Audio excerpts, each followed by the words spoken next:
Okay, we are going to pick up where we left off last week. So I need everybody to go ahead and open up Photoshop. I want to backtrack one slide just to make sure it makes sense where we're going from here.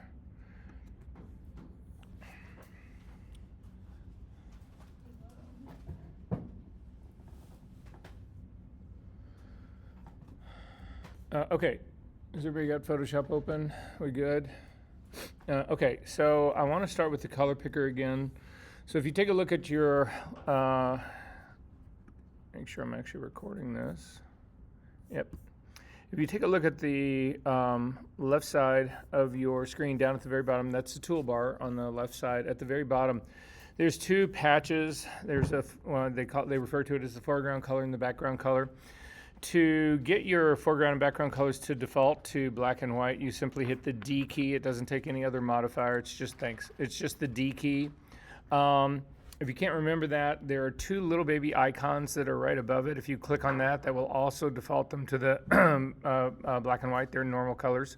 They're normal tones. If you want to switch them, if you want to make the foreground color, if you just want to switch foreground and background color, there's a little double-headed arrow also right above that. You can click on that and you'll see it trades the colors. The easier, faster way to do it is just the X key. Again, no modifier. X key will actually default them back and forth. If you click on the foreground color, it doesn't matter which one it is. For that matter, you could actually click on the background color. It does the same thing. You can pick colors for either the foreground or the background. But I do want to start with the foreground. Again, it doesn't matter. In this case, I've actually got white as the color because that was my background color. I'm going to change this to black. To do that, if you select the value that's right next to the R, that is the red value, not the radio button, but the actual place where you can enter a value, and put in 0, it'll zero all the red out. If you hit the tab key, it'll move you to the green box. Put it in 0 there, tab key again, and 0 in the blue box. And you can see our new preview color sitting up at the very top is now gone from white to black. And this is where I want to start with these completely zeroed out. Now if you click on the radio button, it's right next to the R. Whatever radio button you click in this whole dialog box is what this column becomes on the side that's over here. And you can see right now that you've got two little arrowheads that are sitting at the very bottom of that column. And it is, it's black. What we're looking at is black. But you need to realize that in Photoshop, black is a value that exists for red. It also exists for green. It also exists for blue. Now, for our purposes, it doesn't really matter that much. But for the math underneath Photoshop, those things are actually distinct from one another. So, at any rate, if you grab on those little, either one of those little arrows on the side and you click and you start to drag it up, you will notice that the value for R begins to increase. And as you get all the way up to the top, you get into more pure, deeper red. And by the time you get up to the very top, you have the most saturated pure red that you can get. And you'll notice that in there, our red value now is 255. So what this is showing us is that the range of reds that we have, there are 256 of them. 0 is actually a value of red, and so all the way up to 255. So you can, the point that I'm trying to make here is that there are 256 possible reds that exist in an 8-bit image, which is what we typically are working in. If you drag that slider all the way back down and then click on the radio button next to the G for green, you'll notice that you have the exact same range in green. You have 256 tones of green. And then finally in blue, it's exactly the same thing. So are we all good on that part? Okay. The thing is that if we were only going to map 2 of these, we could actually do it in a 2-dimensional world. We can't. There are 3 dimensions in here. So this has to translate into a 3-dimensional space. And that's why we refer to color spaces as spaces. So to take a look and see what that actually means, keep that thing that you just looked at in mind. So in this case right here, what you've actually got is a cube. And that's what would happen if you were to plot out 3 equal dimensions that were going as much away from one another as they can. So if you take a look, sorry, I can't have the screen running the slideshow and actually have a mouse. So I need to actually have a cursor to show you. So if you look at this corner of your cube right here, so try to imagine this is a cube in 3-dimensional space. If you look at this corner right down here, this is where everything zeroes out. This is where you have 0 red. Red runs along this axis along the bottom. And if you get to this other corner all the way to the other side, however, not up at all and not out to the front at all, just in this corner right here, you have the 255 pure red. So this is that column that is mapped right here along this edge. The same thing happens for the green column. If you take a look right here, you've got 0 green. Up at the very, very top, you've got 255. This is the green column that's going up in this direction. And then finally, the blue direction actually comes right here. So you start with 0, again, a black blue, and all the way across out here to this edge, this front edge right here. So again, remember, this front edge out here, that is my pure blue, the pure maximum, most saturated, intense blue that I can get, brightest blue that I can get. It's not going up at all, and it's not going out to to the right side at all. Again, so this is where the pure RGB colors reside. However, when you begin to mix different amounts of these, they actually move out into the cube space. So then we're going to take this cube and we're going to flip it so that instead of looking at this lower, so right now I'm looking at what I'm going to call the back of the cube, looking at it from the bottom. If you flip it and go to the other side, now we've actually just gone to the other side. You can see, again, the corner that's all the way that we can't see here, that would all be in the very back space back in here. That corner back in there is where it's black. But now if I take a look at this front edge right here up at the very top, you can see that again, the blue axis runs all the way along this. So by the time I reach here, I've got my 255 blue. I've also, the red is on this axis right here, so it's coming all the way this direction. I also have a 255 red. And then the green is the axis that goes all the way to the top. And I've also got a 255 green right here. So again, 255, 255 red, 255 green, 255 blue equals white.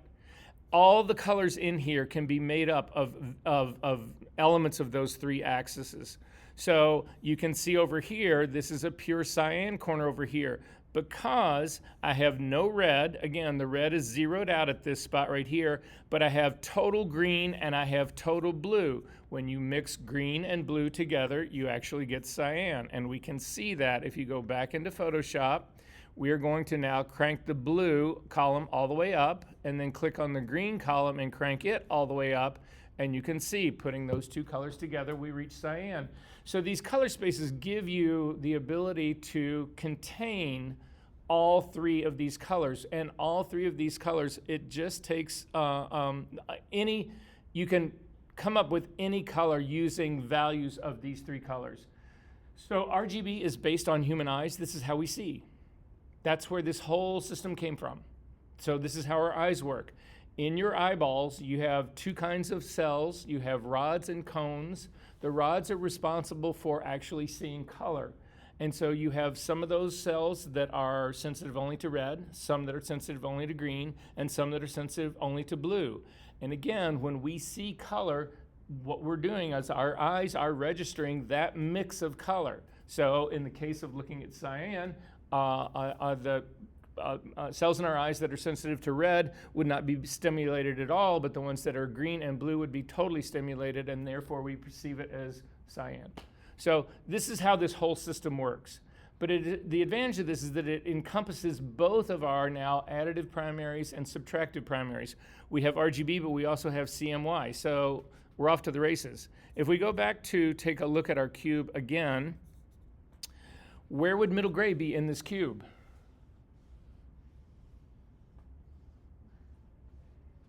Well, let's take a look and see where middle gray is in Photoshop. So click on this again.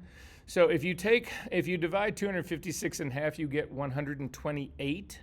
So again, this is not going to be a math class, guys. Really, don't worry about this. But this part matters that you understand this.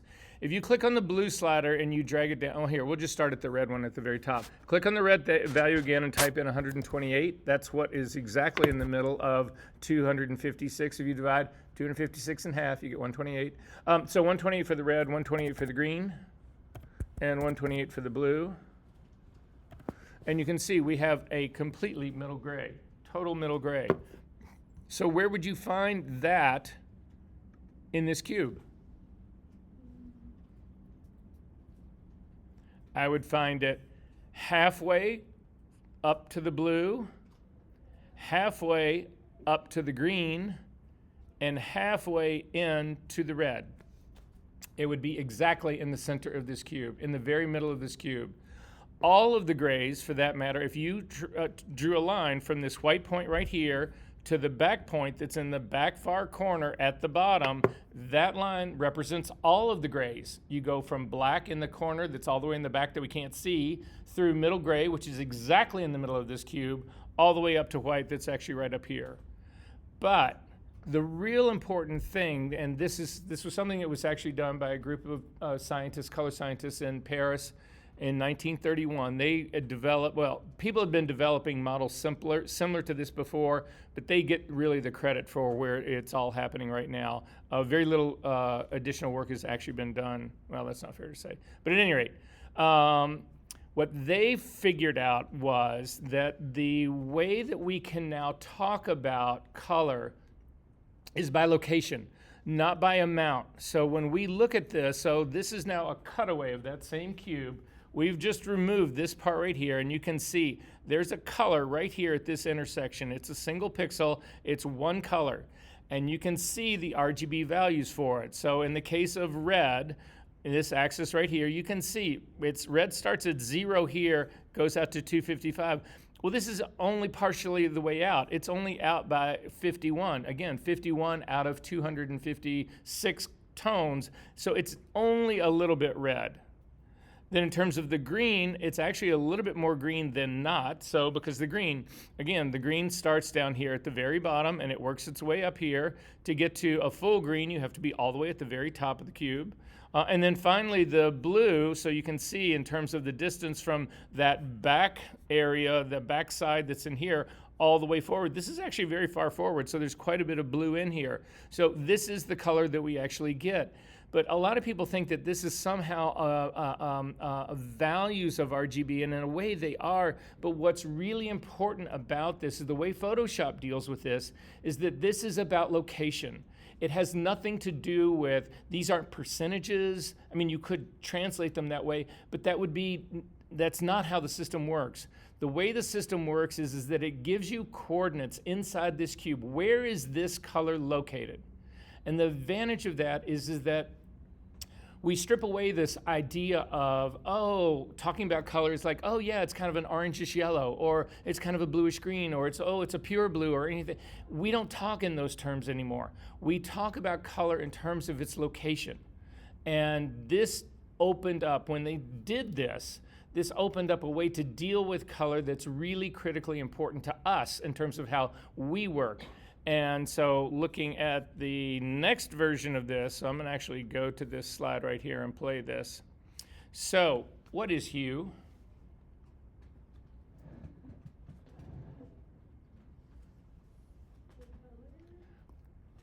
Yes, in its simplest form, whatever. I think I scare people. I don't mean to. You can shout out stuff here. I'm not going to make fun of you. I won't laugh at you. I swear to God. So anyway. So hue is the property that distinguishes one color from another. So when we talk about red, that is a color. That is a hue. If we talk about blue, that is a hue. The difference in those two, what we're really referring to here is hue. So if you take a look at these 7 swatches that are right down at the bottom, every single one of these has got the exact same saturation and it has the exact same brightness. The only difference in these is hue. So this projector is horribly uncalibrated. So if you could here, take a look at my screen.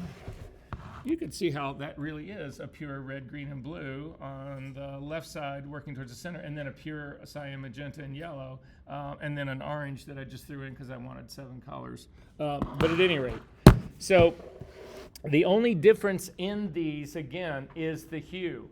So when you think about the color wheel, we're going to look at the color wheel in just a second. Hue, well, here, we should take a look at the color wheel really quickly. So when we take a look at the color wheel, hue is actually the degrees around the outside of this circle. So by definition, and this is pretty much accepted all over the world now, if you have a circle, there's 360 degrees in a circle. If you start right here at 3 o'clock, they set that as red, and they also set that as 0 degrees. It's also actually, ironically, 360 degrees. Both of those values work because if you go all the way around, you land right back at the same spot. However, if we move in this direction, what they do is they divide the 360 degrees by 3 because we've got 3 primaries. And so at 120 degrees, we have green, and at 240 degrees or minus 120 degrees from here, we have blue. So hue is actually determined by these degrees. So if you are in Photoshop and you set something at a 0 degree hue, you're going to have red. If you set the complementary color of that, again, what's the opposite? If I'm standing right here like this, and I say I'm going to do a 180, I turn exactly around. If I say I'm going to do another 180, I end up right back where I was. So 180 is exactly the opposite or the complementary color of of red, and you can see this. So again, if we go into Photoshop and you take a look, we're going to crank this out to a pure red again. So type in 255 for your red, 0 for the green, 0 for the blue. You can see this is a pure red, and you can see up here this is HSB. We have another scale in here, hue, saturation, and brightness. So you need to have, if these are all zeroed out, you need to make sure that your that your saturation is 100% and that your brightness is 100%. But now take a look at the hue, and we're going to change this hue to 180 degrees. So I'm going to type in 180, and you can see you get cyan. Cyan is the complementary color of red. It's exactly across from it. If you type in 120, you get a pure green. If you type in 240, you get a blue. So hue is determined by the degrees around that circle. Again, and it's the standard thing all the time. Red is always going to be zeroed out. Red is always at 3 o'clock. So anyway, are there questions about this part? Okay. So back to our color part.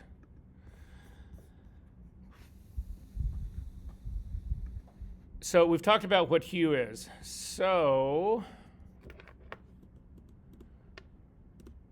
what is saturation? What? Did you say the purity?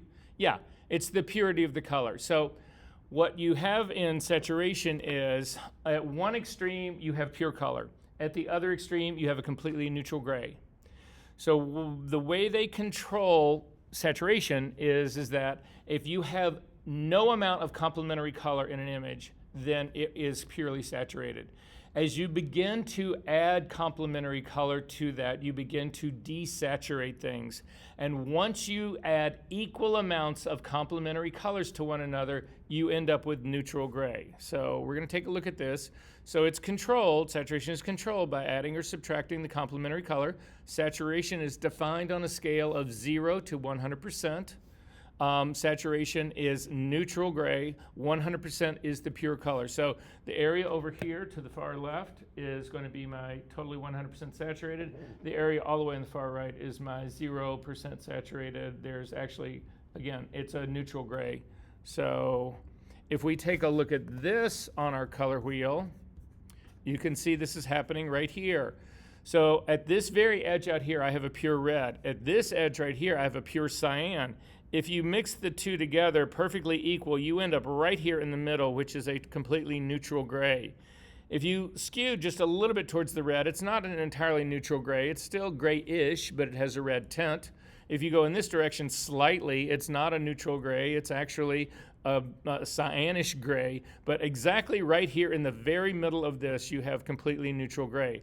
So the thing about this that also matters to us is that saturation now is the distance from the center out to the edge. The most saturated color sits here right on the very edge. The least saturated, or actually completely unsaturated color, sits here right in the middle. So we've got two now variables that we can deal with, two dimensions. We have hue that's going around the outside, and we have saturation that's going from the middle out to the edges. What are we missing?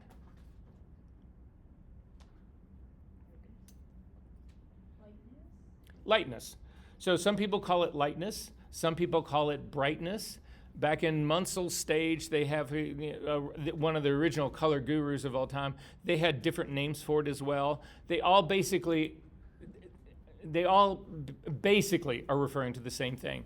There are subtle nuances that make it different. Brightness is different from lightness, but for our practical purposes, that's not true. For our practical purposes, they were referring to the exact same thing. So we are missing brightness in this. So to get brightness, first we need to talk about what it really is. So in this case, if we take a look at the color wheel, just to make sure everybody understands what this wheel is. So this is a two-dimensional space. We are missing brightness on this. We do have hue and we do have saturation.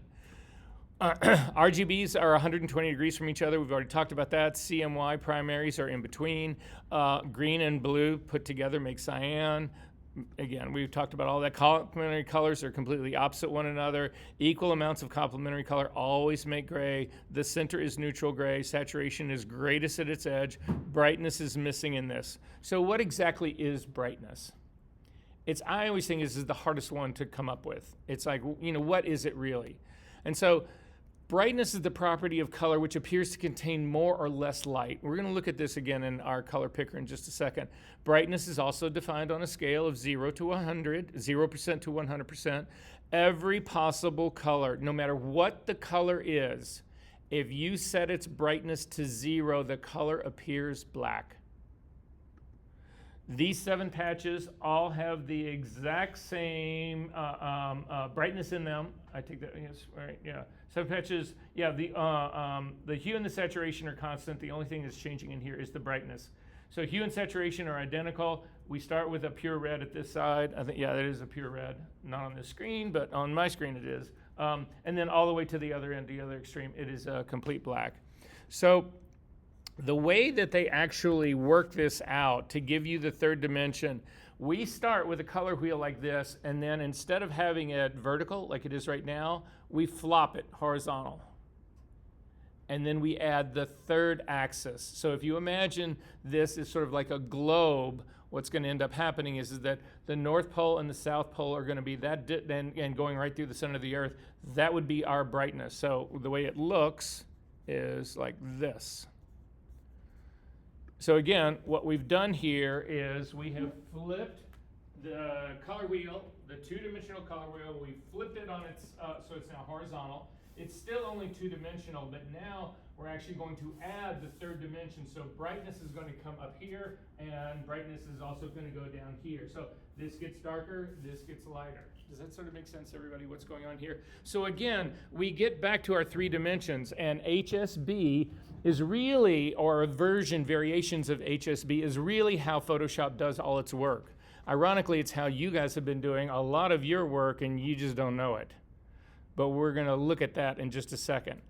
So the important thing about this, well, here, let me go through the slides really quick. So this is now a 3-dimensional space, just like RGB was a 3-dimensional space. So we have the ability to describe color now, all color. So this is not just what that 2-dimensional color wheel can do. We've now added brightness to this.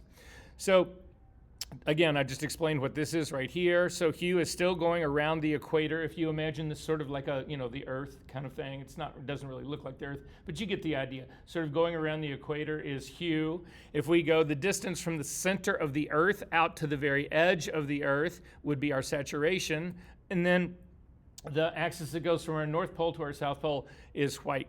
Is brightness. So it's how we get lighter or darker. So the thing about this is that you'll notice this isn't a cylinder. It's not just a regular cylinder.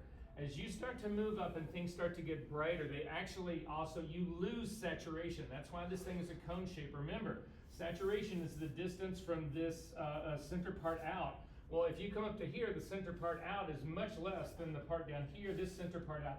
This is far more saturated out here than it is here. And the reason that is that as things get lighter, they lose saturation.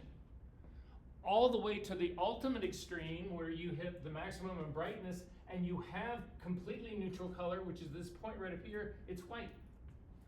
So it comes up like that. That's why that is cone shaped. The same thing happens for the darkness. As you start getting darker and darker and darker, you lose saturation.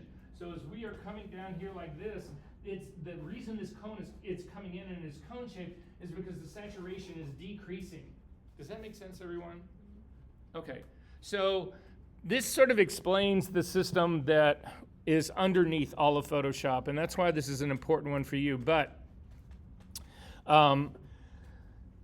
so this is a model that was created by Munsell. It's a very famous color scientist back in 1800, somewhere, I don't really know, but a while ago. And in this model, it is the same thing. This is an HSB model, so you can see that there's a big cutaway here in the middle. So just realize they've cut a big chunk of the front of this thing out so that you can see the center part of this column. But in real life, this is full of color right here. That makes sense? It's not like misshapen like this. However, so you can see that brightness is in the very center. These are all neutral colors here in the very center. We start with black all the way up to white. Hue goes around the edge, around the outside, just like it does on the color wheel. And then saturation starts on the inside right here, so this is completely neutral gray. But as I come all the way out here, I get to fully saturated color out here on the edge. So this model is, again, the foundation that Photoshop actually uses for this. So when you can't remember what HSB really are, that sort of thing, you can, again, go to Photoshop. So I need everybody to go back into Photoshop again. So I'm going to zero my hue out, so type in 0 degrees. And then the first thing I'm going to do is click on the radio button for hue. So again, you need your saturation at 100% and your brightness at 100%. But now your column shows you hue. This is how you can remember what this is. Oh, I don't remember. Yeah, we talked about hue. I don't really remember. Come here. Click on the radio button for hue, and then this scale becomes hue, and you can see we run through all the hues. We go through the entire rainbow of color. These are all fully saturated, fully brightness colors. So I'm going to leave this all the way up at the very top, which is going to be 0, or at the very bottom, which is also going to be 0. Again, they come together. You know, this is all circular. If I click on saturation, then this column becomes saturation. And so as I start to lose saturation, so that's what I'm going to do. I'm going to grab the two little arrow things that are at the very top. I'm going to click and drag them down, and we are losing saturation. You can see the only thing that's changing here is saturation. Hue is not changing. Brightness is not changing. Just saturation is changing. So as I come all the way down here like this, and I get all the way down to the bottom, it ends up being white. Why is that not a middle gray?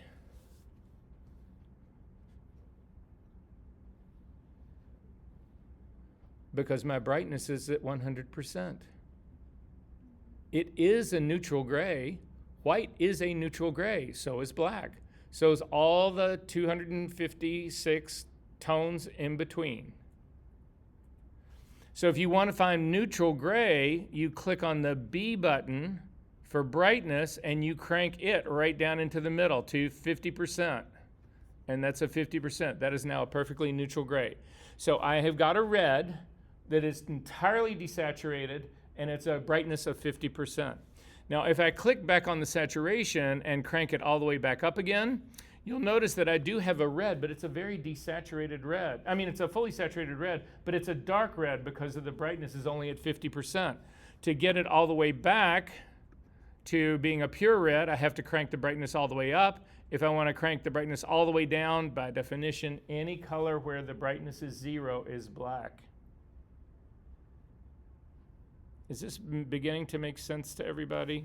Okay, great.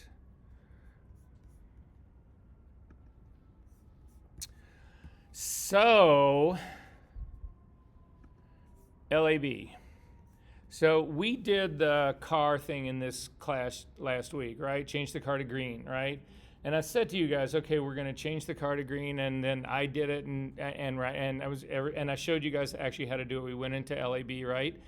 The thing about LAB and HSB that are different than RGB, the things that make them better, this is really a critical one, is in LAB and HSB, we separate tone from color. You separate the luminosity. You cannot do that in RGB. So I need everybody to go back into Photoshop and open up. You can close up the color picker. I need you to open up the red car. So if you can find the red car, it should be, if you come up to your open, if you've been doing a bunch of work in Photoshop, it may not be on your recent list, but otherwise it will be in your session number 1. So go to your week 1 files inside of that, and there's the red car.psd. Michaela, is that what you were at? No, go for it. You said LAB separates tone from what again? From tone from color. You're separating luminosity. Tone is really the wrong word. You're separating luminosity from color. So anyway, I want everybody to go open up the car. If you double click on the hand, the car will get as big as it can actually be. You'll see mine's at 158%. It's big as it can be and still show you the entire car, the entire image, and not hide itself under any of the palettes that we've actually got that are sitting around here. So we're going to add a curve on top of this. So we're going to add an RGB curve on this. So just come to, again, we got rid of the adjustment panel that was in the middle. It's been not replaced, but it was always down at the very bottom. The icon's at the very bottom. Can you guys even see that down there? Okay. Anyway, the icon's down here. Did we go through these icons and what they all were? Okay, that's what I thought. Anyway, so the one that's like a circle that's half black and half white, if you click on that, you'll get a flyout menu. These are all the adjustment layers that you can actually put on here. So if we put on just a normal curve, and then I'm going to go to the red channel. I want to do this in color. I'm going to click on the RGB channel up at the very top in my properties panel, the little drop-down menu, and I'm going to come down to red. And I'm going to click just in the very middle, and I'm going to pull this down. And you can see it's starting to remove red. It's actually adding cyan. That's the opposite of red. That's what I'm doing. But look at the car too. It's also getting darker. In this case, luminosity and color are inextricably connected. In RGB world, there is no divorce between luminosity and color. They are totally connected to one another. So when you change one, unless you use blending modes on this, when you change one, you change them both. And the same thing holds true. If I were to zero this out, you can, if you've got a point on a curve and you want to get rid of it, you can just click on it and tear it off. If you then come back to your RGB, and we're going to do the same thing. I'm going to make the whole thing darker. You can actually see as I'm making it darker, it's also changing the color of the car. So even though we do so much work of color correction in RGB, the real benefit of us, when we get into doing serious color correction in this class, we will actually be moving to an LAB space to do it. So to see what that means, go ahead and tear that point off as well. Throw this curve away. You can do it by just hitting make sure it's selected. You'll notice that this is highlighted right now. Just hit the delete key. It'll get rid of it. We're going to convert this now to LAB. So come up to your image menu, down to mode, down to LAB. And when we do that, it doesn't look like anything has changed, but now you can actually see in our channels palette, if you look at the lightness channel, this is the entire luminosity of the image. If I look at the A channel, this is now one of two axes of color, and the B channel is the other one. We will look at what those are in just a second. But if I select the very top channel right now, the composite LAB channel, and now I'm going to add a curve on this one. So click on this to add a curve on this, and come up, we're going to actually add a curve to this. And in this case, I've got now, I don't have RGB up at the top anymore. I've got lightness and an A channel and a B channel. The A channel is the axis from green to magenta. The B channel is the axis from blue to yellow. So if I click on this A channel and I actually grab here in the middle and actually start to move it around, you can see I'm changing the color of the car, but the luminosity is not changing. the luminosity remains consistent. If, on the other hand, I go back to the lightness channel and I actually make the image darker or lighter, again, it's not changing the color of the car. It's actually just changing the luminosity of my image. So that's what's happening in our you can close this up, in our HSB and our LAB world. So if we go back to the end of this color lecture, remember, this is an HSB model, but when we go to LAB, it looks very similar. It's just they phrase it differently. So in an LAB model, what they do is, so they've separated color from luminosity. So this is no longer, this is again much closer to an HSB model. But the thing is that they use a different way of describing the location in this. So in this case, the location is not about hue around the exterior. It's not about saturation, even though it works the same way. Saturation is in the middle and goes all the way out. Sorry. Sorry, I need a cursor again. So saturation does go out, hue does go around the outside, but they don't give you those coordinates. What they use is the so the B axis, this one right here, it goes from yellow to blue. If you do the green axis, it goes from green to red. So these two values can place you anywhere on the color wheel. Anywhere on this two-dimensional color wheel, you only need 2 points to figure out where you need to be on this color wheel.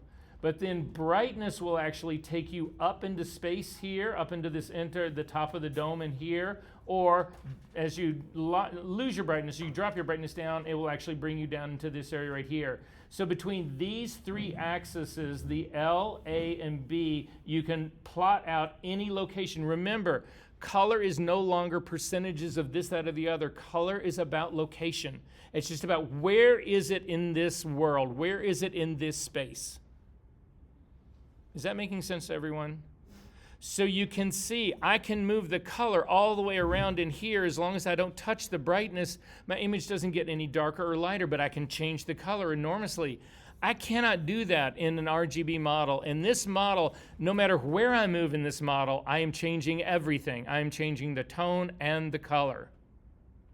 So in LAB, the only thing that gets tricky about LAB is that the way they actually give you it in numerical values. They actually put, instead of us going 0 to 255, what they do is they put 0 in the very middle. So 0 is right here in the center where it is completely neutral gray. And then as you move out in the direction of red, you get a positive A if you go in the direction of green. And so you should also know there's some discrepancy. This is not really truly red, and this is not really truly green, because you'll also hear this done as green magenta. They're not going to pure values. It's still, a pure value still exists on this model, but that's not what LAB actually does. They are more, again, it's really more of a green magenta slide instead of a green red slide. So at any rate, but if you see right here that the luminosity is on a scale of 0, which is black, up to 100, which is white, but the A is the magenta to green axis, and it's done in positive and negative values. If you have a 127A value, it's a pure magenta, or it is in, it's not magenta. It's as far to the magenta part of this scale as it can go. If you then go to the negative part of that, 128, you go to the green. So again, 0 is in the middle.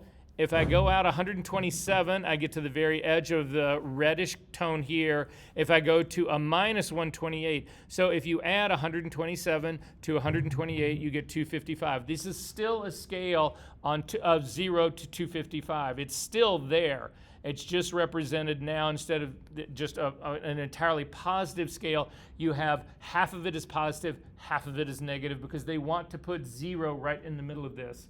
And then the same thing is true for the B channel, the blue axis, blue-yellow axis. It's the same thing. Yellow is a positive value, 127, and blue is a negative 128 on that same scale. Gray is 0 when you hit 0 on both the A and B axis, and you are at 50% luminosity. You are right here in the middle with a completely neutral middle gray. So you guys are looking at this saying, well, I've never seen this shit before. Yeah, so why do I care about this, right?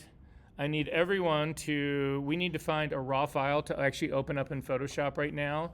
So if you can go into, I don't want to do the, you'll be happy I'm not doing the red car again. If we go into your session number 2 files, so go to find your session number 2. Will, do you have this stuff from last week? Last semester? There's a couple of changes, so we'll update yours, but I just want to make sure. Okay. If you go to our session number 2 and open this up, inside there's a folder that ends in Woods 07. If you can click open that one, it should just open up. There's 2 raw files in here. In my case, I've also got 2 XMP files in here, but I just want to double click on the first of the raw files, the frame number 001. Can everybody find this? Okay. So if you drag this on, I don't double click mine anymore because it always opens. I have more versions of Photoshop. I have multiple versions of Photoshop on here, and it never ever wants to open the one that I want it to. So I just do a drag and drop onto the version of Photoshop that I want it on. And this will actually bring you up into Camera Raw. And again, the Camera Raw, the controls over here in Camera Raw are slightly different layout than they are in Lightroom, but they're exactly the same thing. I mean, these are incredibly close together. So if you take a look at this, I want you to start with color. So open up the color palette. If it's closed, just click on the thing right by the little drop-down arrow by color, and take a look right down here, and you can actually see when you white balance or set color in Camera Raw, you start with temperature and tint. Well, guess what these are? Temperature is the B of LAB. Tint is the A of LAB. And then exposure at the very top is lightness, the L of LAB. When you come in and do any color correction in Photoshop, Camera Raw, or Lightroom, their version of it at all, you are always working in LAB. You are not working in RGB. Now, if you go into the curve part of this, so if you come down here into the curves, they actually can imitate RGB in here, but the whole color engine inside of not only Camera Raw, also the color engine inside of Lightroom, but also the color engine underneath all of Photoshop is all LAB. It's the same thing in Capture One. None of those models work in RGB. We get them, we have curves that we can work with and play with in RGB, but all of the work, when you actually make all the calculations that exist inside of Photoshop, go in and they do all of that change and all of that work in LAB color space. So you can actually see LAB color spaces. So for the Windows people in here, you do not have this because this is a Macintosh only app. So, and not that you need it, you're not going to need it for anything. It's just a way to visualize this stuff. But for the Mac people, I want you to go to your application, so go to your Finder. I want you to go to your application folder. So again, on your Macintosh, go into the Finder, so where we typically start, where desktop and all that is. Scroll all the way down kind of to the bottom to the Utilities folder. Inside the Utilities folder, you will find a Color Sync utility and launch it. When this thing first opens up, your screen may look different than mine, don't worry about that. There's a series of tabs, they're not really tabs, there's a series of icons at the very top. You want to make sure you've got the second from the left selected, the one that says Profiles. When you have that one selected, you will actually then, your left side over here might look different than mine. It all just depends on the number of profiles that you have loaded. Like I've got a BenQ monitor, so I've got a ton of BenQ profiles in mine. Eli, you might have this in yours because you have a BenQ monitor, but if anybody else doesn't have one and has never loaded this, they're not going to have that in here. But if you open up the System folder at the very top, so click on the little window part to open it up, you can actually come down here and you can find Adobe RGB, which is the color space that we are working in. And if you click on it, it will actually give you a preview of RGB. It'll show you the color space.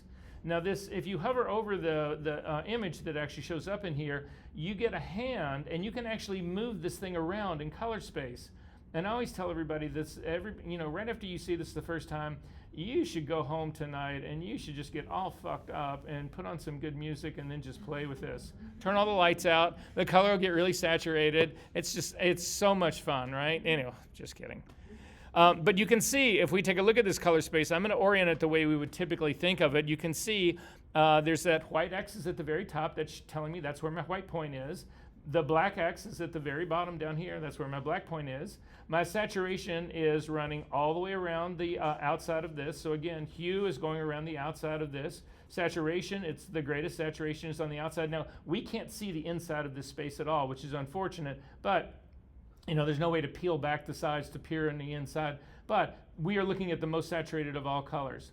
So the advantage of having this tool, though, the thing that I always love about this is that if you've got Adobe RGB open here, we can compare this.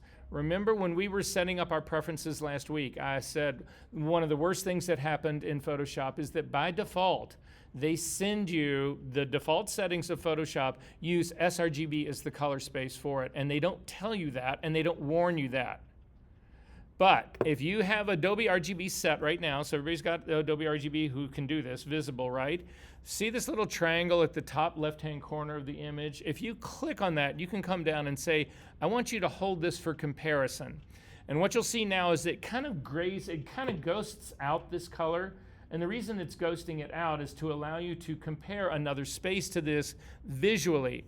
And if you take a look at the bottom of your system, or at least in my case, it's located at the bottom of my system part, and click on sRGB, it will then put the sRGB color space inside the Adobe color space. Look at the color that you lose between Adobe RGB and sRGB. Your cameras are capable of, actually, pretty much everyone's camera is capable of capturing actually even a larger color space than Adobe RGB. But if you don't change your settings in Photoshop and you just bring that beautiful big color space from your camera that it can capture and you crank it into Photoshop and you then save the file and you don't know, it is going to convert it to sRGB and all the color that you see around here is just thrown away. And from my point of view, looking at this, that's got to be at least 30% of your color. I mean, that is massive what you lose. So this shit matters. A lot of really good monitors, the most top-end high monitors right now are actually capable of showing you all of the Adobe RGB color space. They can't go much bigger than that.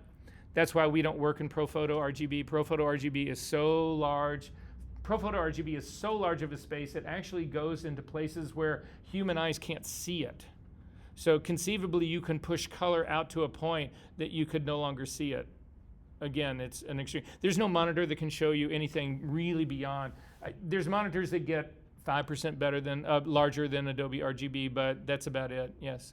So if you printed something, can you print without, because if theoretically, right, if you made a photo that our eyes couldn't see, it would look blank, but there'd actually be a picture on it. No, well, again, what it'll do is it'll take that and it'll just clip the color down to whatever the printer can do. It won't be like blank. It won't be like, oh, well, we couldn't print anything, so we're doing nothing. It'll print the closest one. But that brings up a good point. Your camera can shoot this. Your monitor can shoot Adobe RGB. Your monitor can show it to you. But this is what happens when you go to print. sRGB is very close to the color space of a printer. And look at the shift that we have to make. You want to know why printing is so difficult to get it to look like your monitor? This is the biggest issue of it right here, is that we've got a huge amount of color that your monitor can show you, a huge amount of color that your camera can actually capture. But then when you go to print, your printer cannot do anything close to that.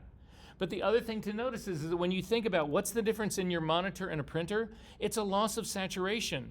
And you can see it right here. There's all the color space that's in the center of this, all the neutral grays that are in the very middle of this, they're all still there. It's just, remember, saturation is at the very edges of this color space. And I'm pulling all of this shit in, and I'm losing saturation. That is the biggest problem. That's what you do when you go from one color space, or when you go certainly from Adobe RGB to sRGB.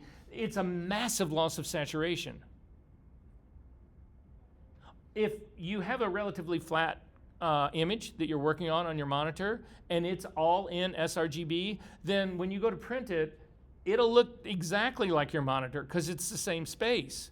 But all of us, I mean, we've gotten so used to, it's really interesting. If you go back and you look at photographs from the 40s and the color photographs from the 40s and 50s, they all look incredibly flat. We have gotten used to everything being so fucking saturized. saturated because of digital. Digital saturates the shit out of everything. And then every manufacturer does it because it makes your pictures look really good, right? By default, if you don't calibrate an Apple laptop when it comes out, it's actually way too blue. It's actually calibrated to about 9,000 degrees Kelvin when it really should be 65. That additional blue makes it appear more saturated, so your colors appear more vivid. They don't care that your color's wrong. They just want it to look like, they want it to be eye-popping, so you buy another Apple the next time you go to actually buy this shit. And all the monitor manufacturers do the same thing. Windows does the same thing. I mean, they all do the same thing. We are looking at the most insanely saturated world. If you look out at the window, it doesn't look like anything like what I've got on my fucking screen right here. I mean, this like thing in the woods, this is not real. There's nothing about this that's real. You do not experience this in the woods. If you took this out in the woods and set it up and then looked at the trees right next to it, you'd be going, Jesus. But this is what we've gotten used to. So anyway. Okay, are we good about this part? Yes. You said that for lab, temperature is you were making a parallel between the lab space and RGB, I believe, and you call temperature intent. So again, if you look inside of Camera Raw, so again, go back to, you need to open, you need to open a raw file because you need to get into Camera Raw.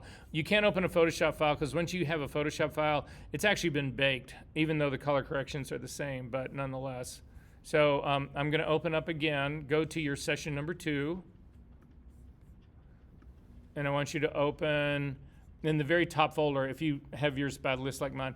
Anyway, the folder that ends in woods_07. If you just click that open and then open the frame number 001, if you bring that into Photoshop,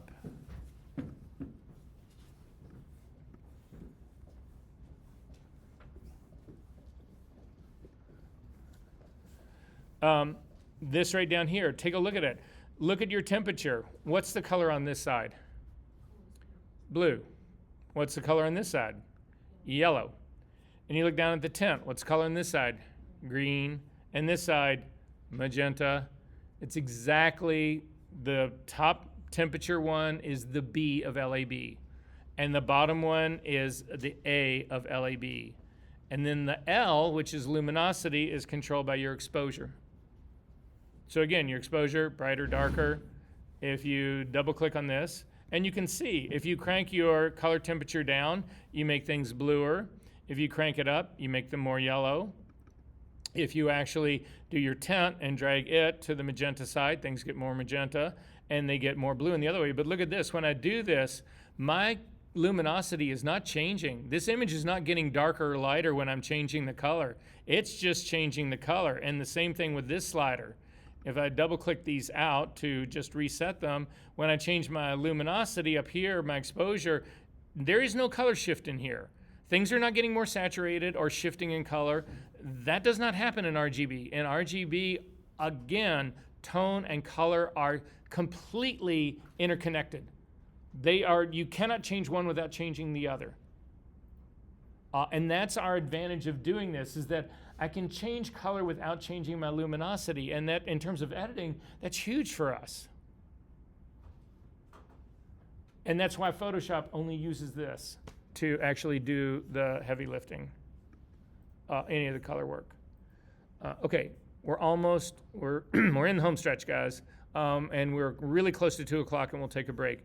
So anyway, if you actually take a look at this right in here, you can see this is exactly what it is. This is your L slider, and this is, the panel coming out of either Lightroom or Camera Raw. This exposure controls your lightness or your darkness, and then this is your B channel right here. Again, the blue to yellow, and then this is your A channel right here, your green to magenta. Questions about any of this? Actually, it's part of the required reading for this. You will actually get into this.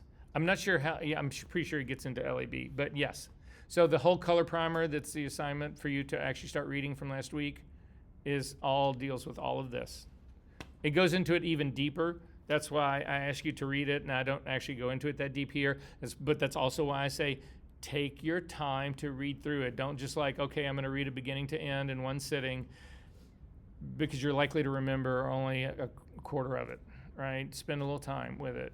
Because again, at the end of the day, guys, color is so much about what you do. I mean, everything that we're doing in this class is going to involve, developing your files right, bringing stuff together. I mean, all of those kind of things. But it's the system that we work with. This is the palette that we work with. And so it's really important that you understand that part and realize how that works. All right. So I'm going to close this one up. We've got one more quick presentation to look at, but it's only like 3 slides. It's not even 3 slides. It's only 3 things on a monitor long. So hang with me one more second, and then we will take a quick break.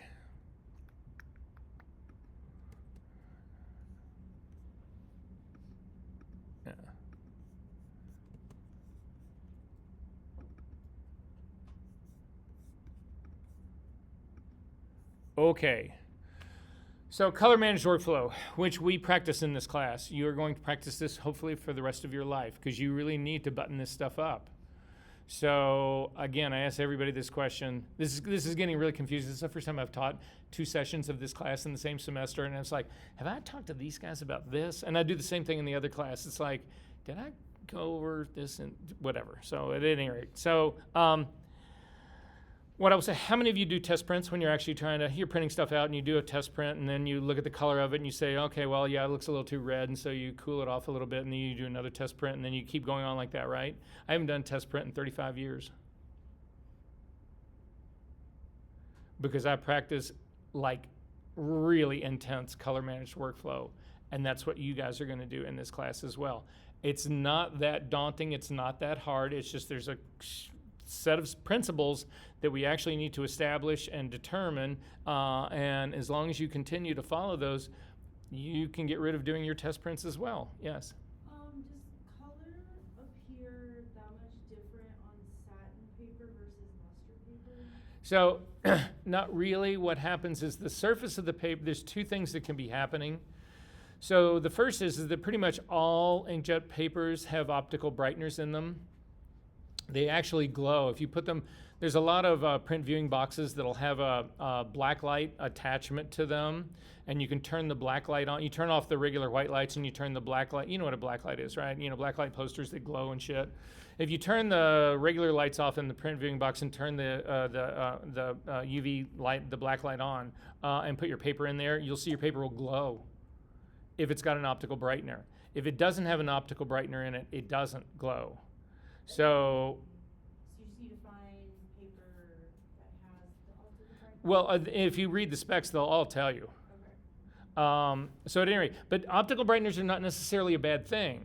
Optical brighteners have given us a greater dynamic range than you can get in a silver print. So if you guys are printing black and white, how many of you guys do print black and white? There's a special place in my heart for the 3 of you, because I adore black and white. I like color too, don't get me wrong, but yeah. Anyway, there's no silver papers that have optical brighteners in them, or at least not that I know of. Whereas you'd be hard pressed to find an inkjet paper that doesn't. So at any rate, so that can be a consequence of the paper. They're brighter than they really should be, but that's okay. That works to our advantage. But the other thing is the difference in, like you asked, like a satin and what other surface? Luster. And a luster. So they are incredibly close to one another, right? There's a big difference between matte and glossy. Again, but not satin and luster. You're really getting into that middle range in between those two, and those are, one person's luster can be another person's satin. That's what I would say. But all of that has to do with the texture of the paper. So what does matter about that is that in the media settings that you use, so when you go to print something, you have to actually pick the media setting. You have to pick, I'm doing luster, or I'm doing gloss, or I'm doing all of that. The reason you have to pick those things, it's not so much a shift in color, it has to do with the amount of ink the printer lays down on the print.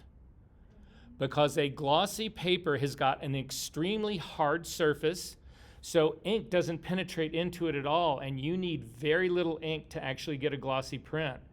But if you use a glossy setting on a matte surface, that matte surface is really rough and it acts like a sponge and it sucks all that ink down into it, and it'll just, your print will look incredibly flat and then completely desaturated because you only put a little bit of ink in it and it all got sucked down into the paper, and then there's all the paper that remains on top that doesn't have any ink on it. So in a matte setting, it's dumping more ink on it than it does anywhere near in a glossy surface. So if you do the flip side, if you use a matte setting on a glossy paper, your print will come out like a swimming pool of ink. I mean, like in the old days, it was really bad. I mean, it would come out of the printer, and it would be like ink floating on the top. And if you picked your print up, it would all slide down. And I mean, you fucking got ink everywhere. It bleeds all over the rollers inside your printer. I mean, it is a nightmare. And people don't take media settings anywhere near as seriously as they should. It's not quite, ICC profiles control the color, but the media setting controls all the printing aspects of it. So at any rate, yeah, that's the difference. Okay, so back to this really quickly, guys, and then we'll, like I said, we'll take a quick break. So I'm gonna start out with basically the inherent biggest problem that we have in working in digital, in my opinion.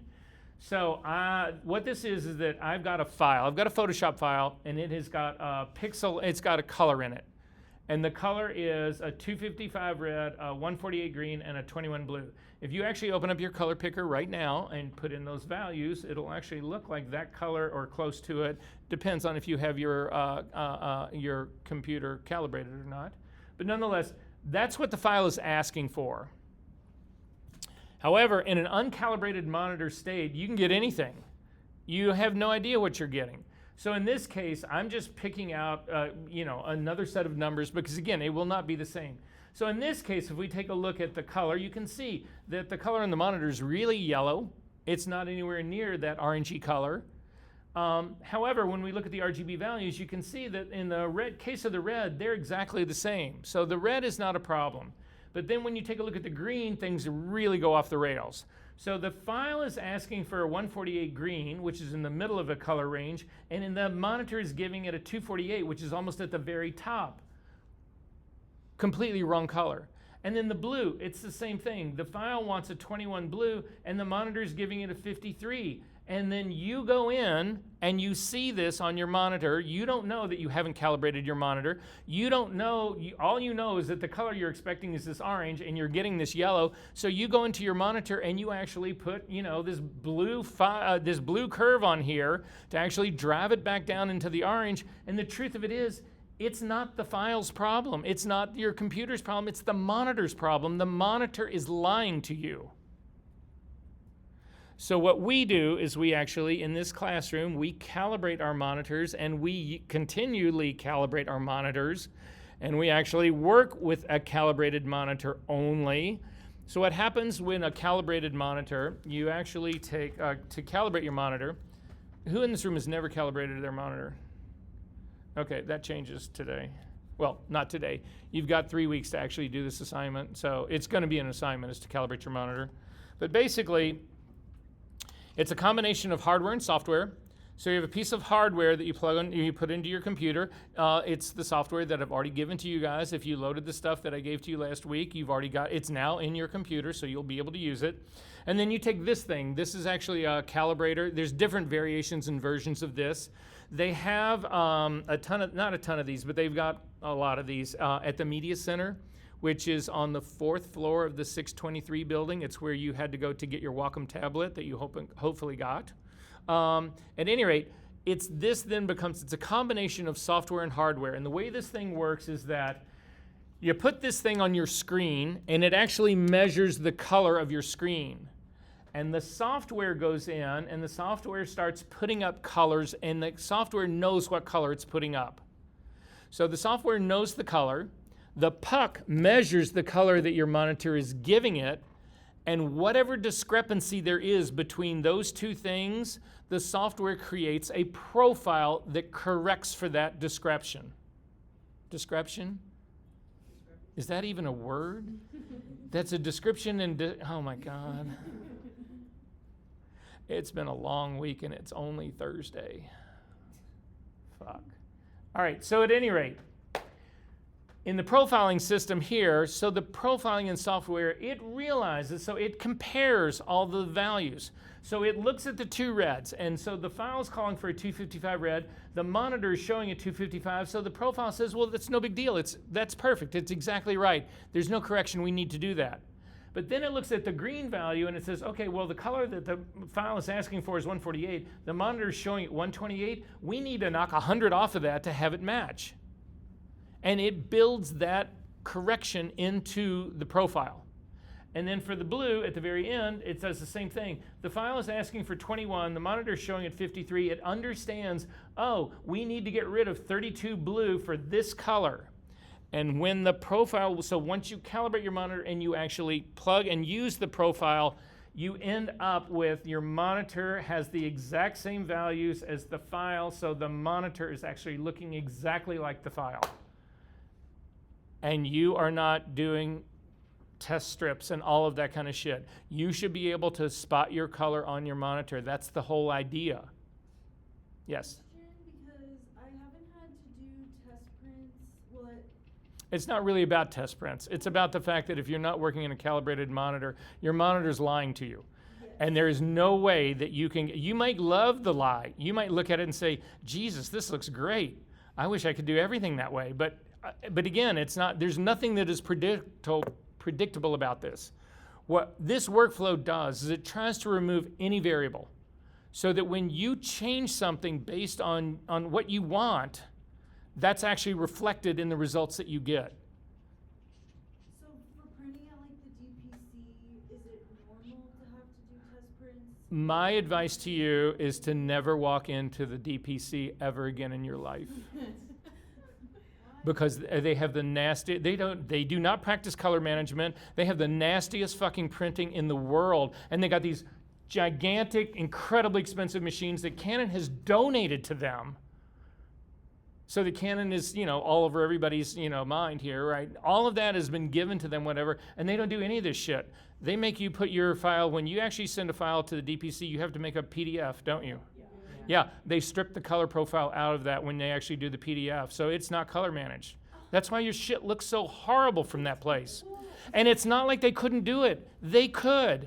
They're just too fucking lazy or too, I don't know, whatever it is, but that is garbage that comes out of that place. And you can spot it a mile away. Nobody has ever showed me a print, not once, since they put that a whole thing in place 5-6 years ago. Not once have I seen a print that go, wow, that's incredible. Who did that? Oh, that was a DPC? No, it never just happened. Not ever. And everybody in this room knows it. You've all been burned by that, right? You're better off going to Kinko's. Oh, yeah. But no, you're really better off just doing your own, unfortunately, or getting someone. There are places here that actually, there's 2 places here that actually do really beautiful color, but it's expensive. I mean, you pay for it. So. Well, good to know. Yeah, sorry about that. Okay, so now this is the system that, yeah, I'm sorry, yes. How does the calibration work if you have like on your laptop, like the blue light settings where like We turn all of those off. Yeah, no, I'm glad you brought that up. It's a huge thing. So a lot of, again, this is Apple, fucking with stuff to make their screens look pretty to you, but they totally fuck up your file and your color. So True Tone actually is a setting that you can put on. So here, I'll show you really quickly. You can come up here in your system settings, and Windows has the same thing. It's a different name, but it's the same problem. So if you take a look at your displays, it's this thing right here. Oh, there's 2 of them. This one you can turn on, automatically adjust brightness, and what that does is that it uses the camera in your computer to actually measure the available light and then adjust the brightness of your monitor to actually control that. Well, we talked about this last week, right? What controls the black point of your image? Your environment. What causes the white point of your image? Now's the time, Eli. Now's the time. No, brightness. So the environment controls the black point in your image, the brightness controls the white point. So your environment, you have to control that. The brightness you actually set when you do a calibration. You'll actually go in and measure that and set that on your computer. And so between those two, you'll be good to go. But at any rate, so this automatically adjusts brightness, screws it up, but then read this. True Tone, which they say to put on there, automatically adapt the display to make colors appear more consistent in different ambient light. It changes the color of your monitor nonstop. So it's never going to be the same. How do you do something that's on a sliding scale? And that you have no idea what it's really doing. It's changing your color constantly. It's never not changing your color. So you have to turn all this shit off. So yeah, that's actually the first part. I'm glad you brought that up. It's the first part in calibration, but I've got this all covered. We'll talk about actually doing this as soon as I get through the last part of this, and then we'll come back for a break, and we're actually going to start doing some of this work. So it's not just your monitor, it's everything. So if you take a look at this, you can actually see typically where most people start is with a digital capture with a camera. But that sensor in your camera lies just like the monitor in your laptop lies. There are biases that are built into every sensor, and even a sensor, two sensors that come off a production line right next to one another will see color slightly differently. So we start with a lie, and we have to get rid of that lie. So you actually calibrate your cameras. Now, if you've been in any of my other classes, I do this in every single one of my classes, so if you've been in any others, you've actually already done this. If you haven't, we're going to actually calibrate a camera sensor today. I'm going to show you how to do it, and I would say in the next week you should be doing it for your own cameras because it doesn't cost you anything. You've got software to do it, yes. And I know you said in the assisting class that you do it like every shoot. For me. Do we, like, it's not a huge deal if we just do it once? The thing is, okay, no, it's a good question. So the sensor that you make, so all sensors are biased. None of them will give you pure, unadulterated, perfect color. They all have some kind of bias. The way we make profiles to remove that bias. That profile will work 90% of the way. But there are other things that have an impact on that bias. So for instance, if you are, especially like sodium vapor lights at night, they have a very weird spectrum to them. It's not like a normal a tungsten light or like sunlight. They're fluorescent lights that do the same thing. They will give you what appears to be daylight, but they actually are really, really, really strange. And if you look at the spectral data part of them. Do they change colors every couple seconds? Like from like blue to tungsten to like white to back? Well, you can get LEDs that you can change, but what happens in most fluorescents, if you see it, and you guys may, again, these are, you may have seen this.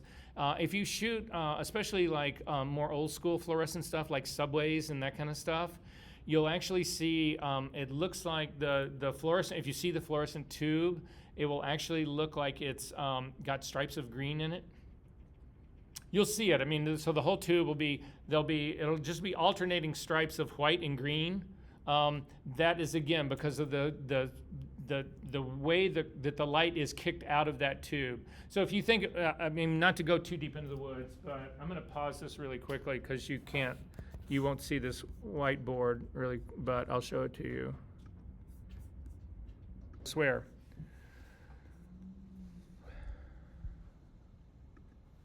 Okay, so in our setup here, why are you doing this?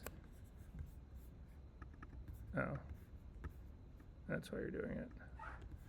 Okay, so for us, what we're going to do here is, again, your sensor's live, but this is not just your sensor. If you're not shooting, you can do this with a scanner as well. Same thing, scanners lie. The information that's coming off of a scanner is biased by the scanner. So in the sense of cameras, what we're going to do is we're going to generate a profile that removes that bias. If you were going to, we can do the same thing for a scanner, but most people, everybody has cameras right now. Not a lot of people are working with scanners, but you just know that you can do the same thing for it. So we're going to generate a profile of this so that when we come into, this is a camera raw right here. There's a million of these. This is camera raw. This is also in Capture One. That's also a raw processor. There's a gazillion processors of raw files. There's DxO, there's Bibble, there's 1,000 of them, but they all do the same thing. But once you need to get unbiased color into this. And then you come into Photoshop. This is working space in Photoshop. Adobe RGB, sRGB, ProPhoto RGB, Bruce RGB, Apple RGB. All of these are spaces that exist in here in Photoshop. The advantage of these is that they're all mathematical. They're not real. They're not based on anything real. So they are not biased. They are completely unbiased because they are simply mathematical models.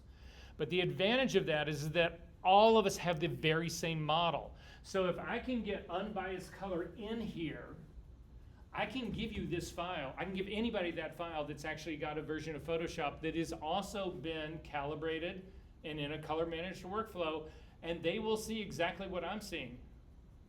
Again, it's a completely unbiased world. However, that's in here. The minute I go out of this space to a monitor, I go back into a lie. I go back into a biased situation right here. This is biased. So I need a profile to take this true color that is unbiased and make sure it stays that way when it gets to this monitor. And then the same thing for my printing. I need to go back. You guys all use ICC profiles. That's what these things are supposed to be doing, is removing the bias of the printer. So your printer constantly prints to red. This profile should take care of that. Does that make sense? So if you use this whole system like this, you start without, by the time when you reach this, you remove all bias of color. And as long as you stay in this workflow, your color never becomes rebiased because you've introduced something that is inherently biased. Does that make sense, everyone, what's going on? Okay, so when you come back, we're actually going to generate a camera profile. But for right now, let's call this 225. You could be back at hard 10, guys, 235.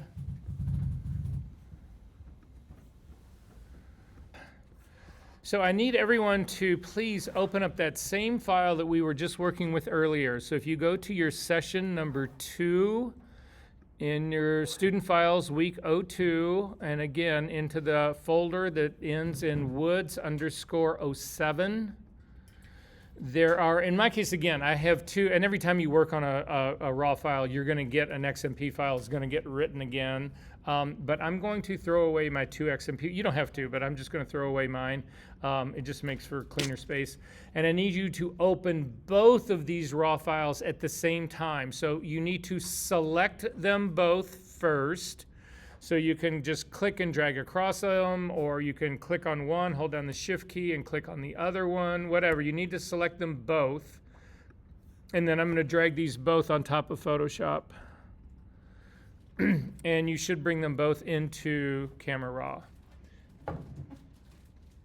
Did that work for everyone? Did that not happen for anyone? Okay. So if we take a look at this, just so that you know, when we set up our preferences, I set up things to have my thumbnails on the left-hand side. You can control that. If you prefer to have them run along the bottom, you can actually change that. To change it, there's a little gear up in the top right-hand corner. If you click on that, it'll open up Camera Raw Preferences, and inside of Camera Raw Preferences, you can see that under the general setting for film strip orientation, you can set it to either vertical or horizontal. If you put it on horizontal, it'll do your thumbnails along the bottom. I actually prefer mine vertical, so I'm gonna leave it, but I just wanted you to be aware of that part. So I'm gonna zip in here to this color card. So this color card is the same as a color checker. Most of you guys have never seen one of these. This is actually when it was, and you can actually see in the bottom, you can actually read it down in here. It's a Graytag Macbeth color checker. Graytag Macbeth. Oh yeah, sorry. Remember that model I showed you that said, and I said this is Munsel's model, the color space that had the cutaway in the inside of it. Munsel's company, he actually invented Graytag, not invented, but his company evolved into Graytag Macbeth. And that company, not him, but that company was responsible for this chart. And then X-Rite, who's the company that owns it now, actually bought this, and this is exactly the same chart as that one is. So there are other people who make versions of this chart, but they are not the same, and you cannot use them. They're not interchangeable with this. So there's ones online that you can get from Spider. It's not the same as a Graytag Macbeth. Don't get it. It's not what you want. It won't work with the software that we use to do this stuff. It's also, the thing is, ironically, I think it's because of a patent or a trademark thing. They use the same colors, but they flip them. And so the order is changed, and that fucks any of the software it's up that works with these things because it expects the colors to be a certain place. But these colors, they're actually really important. They're not just like random colors. There's a grayscale that runs along the bottom. So this is a white, obviously mid-tones of gray, and then this is, it's blackish, but it's not a solid black. You can see the color black in this is actually darker than this. This is red, green, and blue. Cyan, magenta, cyan, magenta, yellow. And then these tones up here have different things to do, different reasons. This actually here is supposed to be African American skin tone, middle darkness. This is supposed to be Caucasian skin tone. This is supposed to be sky blue. This is supposed to be green grass. And I forget what these other, but they're all supposed to have certain value. If you actually have one of these charts itself and you flip it over, it'll tell you what they think all the colors are supposed to be. They're nowhere near right. I mean, does that look like green grass? No. I mean, or it could be some grass somewhere, but how do you say, oh, this is green grass, like grass is only one color green? I mean, that's just absurd. But so at any rate, I ignore all that. The things that matter to me about this is the patch itself, because we're going to use that to do some work. But the most important part is what I want to talk about right now in the beginning, and that is perfect exposure. How many people in this room have perfect exposure for everything you shoot? I have for the last 25, 30 years. Every single thing that I shoot, do not almost everything, everything, without fail. I don't fuck with exposure anymore. I don't worry about that stuff. I do use a light meter, but I also always use one of these, and I always shoot tethered. So again, people always bitch about this, and they say, because I say, okay, I always shoot tethered, and I really do. I can be riding a horse, and I will have a computer laptop strapped to something on that fucking horse while I'm shooting. It doesn't matter what. Somehow I will do that. That's actually not entirely true. There are cases where I'll be running in the street, tracking a model, or they'll be running after me, tracking in reverse, that kind of stuff. And I can't have a computer with me, but I'm shooting to a card, and the very second that shot is over, we go under the hood and slam that card into a computer, open it up, and read the values. And if I'm the slightest bit off, we change what it needs to be changed to fix it, and we reshoot. So again, I would never, ever, ever not work without the information that this gives me, Eli. Because I know you talked in your assistant class too of like what white skin is supposed to look like, but you didn't go over anybody else. And I was just wondering for exposure, like how you're supposed to gauge that. And We're getting there right now. Hold that thought. Hold that thought. So here's the process to actually use this thing. To start off with, the first thing you have to do, and this works, now I don't use, I don't do this work in Camera Raw. I actually shoot in Capture One, but that doesn't mean that you can't do this in Camera Raw. It also doesn't mean you can't do this in Lightroom. Lightroom is, I take that back. You cannot do this in Lightroom. The problem with Lightroom is when you try to do this work, you can color balance in Lightroom, but if you've ever put your eyedropper over anything in Lightroom, you do not get an RGB readout, you get a percentages readout. Do you ever notice that part?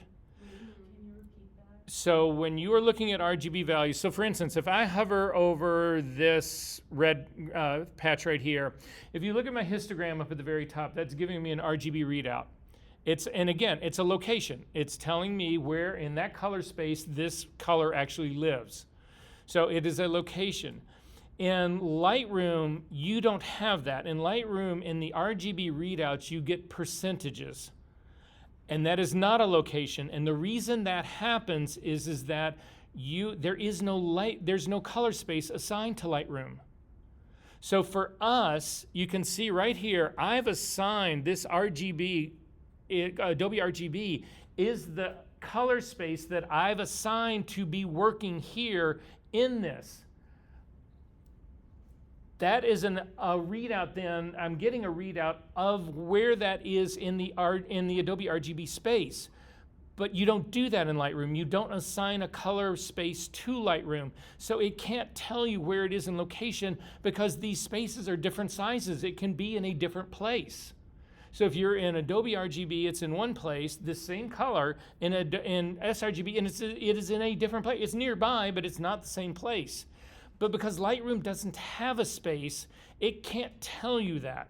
It can't tell you where it is because it doesn't know, there is no space for it to be.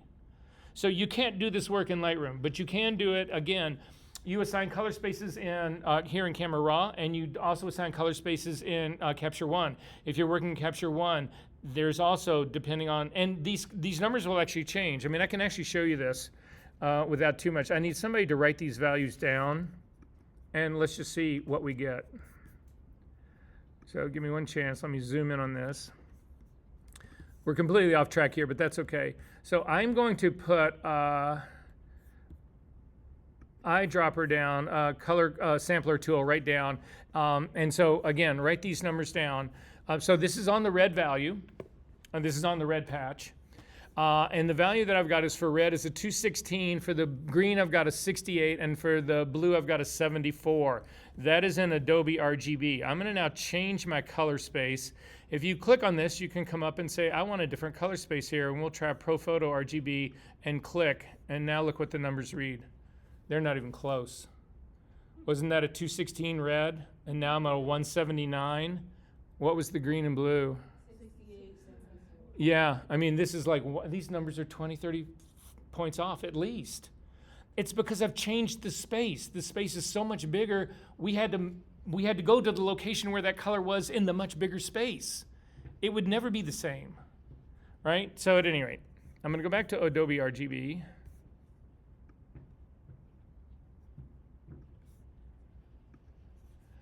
Okay, so to get perfect exposure, the first thing you do is you need to color balance, because if you don't have a color balance, you get this really weird reading. So remember, I told you in this before, when we were talking about doing this, let me get rid of this guy.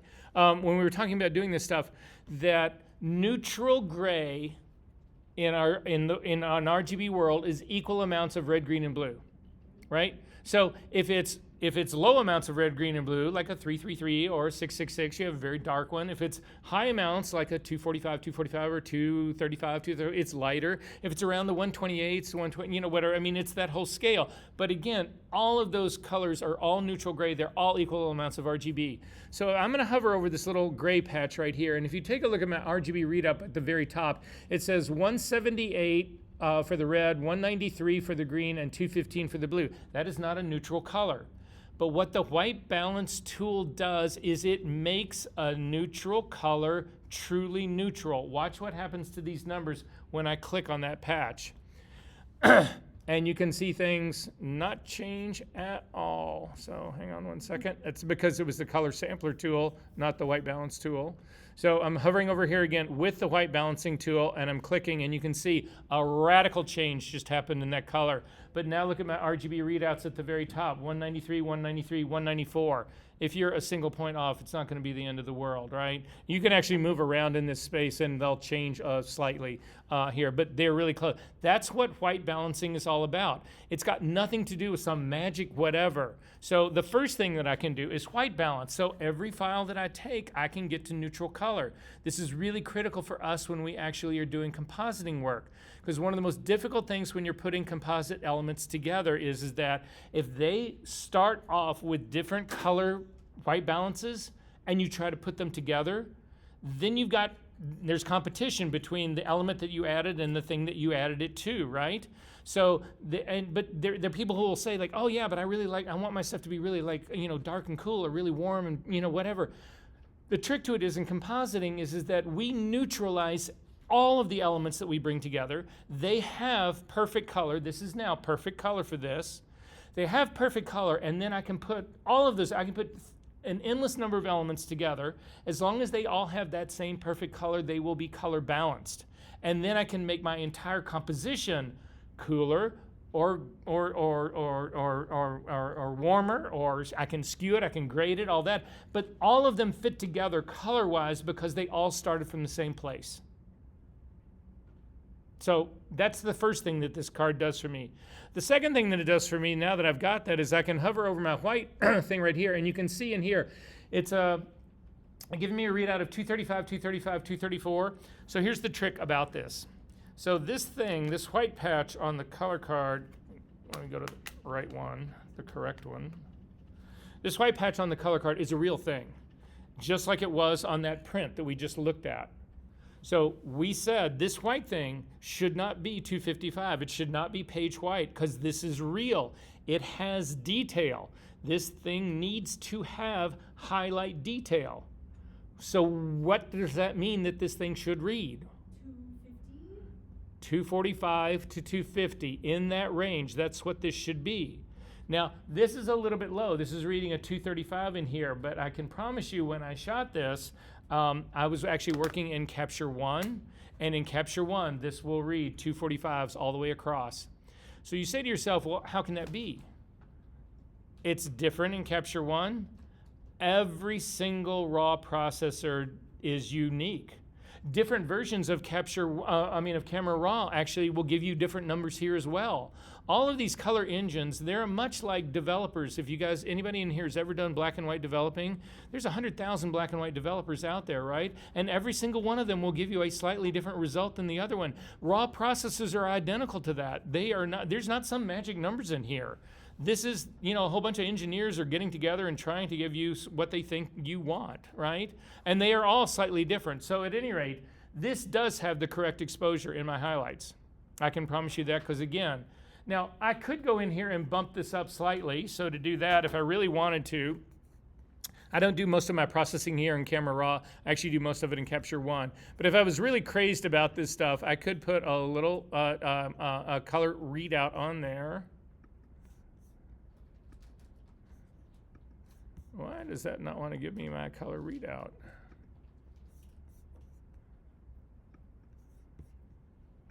Yeah, there we go. Right here, those 235s. I could boost my exposure slightly. So take it up to like here. So it says about a half a stop up here. That'll give me that. Again, I think this blows out my image too much. I don't like the real color, but also I haven't built the right profile for this guy yet, so something we'll get to later. So I'm not going to actually do this part, but just trust me when I tell you that this is the correct exposure for that. But now I need to actually set my shadow point, right? And so what I'm looking at in my image right now, if we zoom around in my image and take a look, what in here do you feel like should actually be, where should shadow detail be? Now, there are things in your image that should be truly black. So it's not like I'm just trying to get to the bare minimum. That's the way most color settings are. If you actually go in and use all the auto color settings and that kind of stuff, they will take the darkest thing in your image and they will make it 0 jet black. That's not always the right case, right? What you need to do is be in control. You need to be looking at this image and you need to say to yourself, well, where should I really be seeing shadow detail and where shouldn't I? So when I look around this image, obviously I should have detail in all of this stuff right in here. I typically come in here to the shorts and I typically look at shadows, and I'm gonna look at this spot right in here. I hate the way this thing, I'm gonna look at this spot right in here. It is the top waistband of those pair of shorts, and I actually feel like given this, it's not in deep shadow here, it should have shadow detail in here. So when I look at my histogram readout, what do you guys see?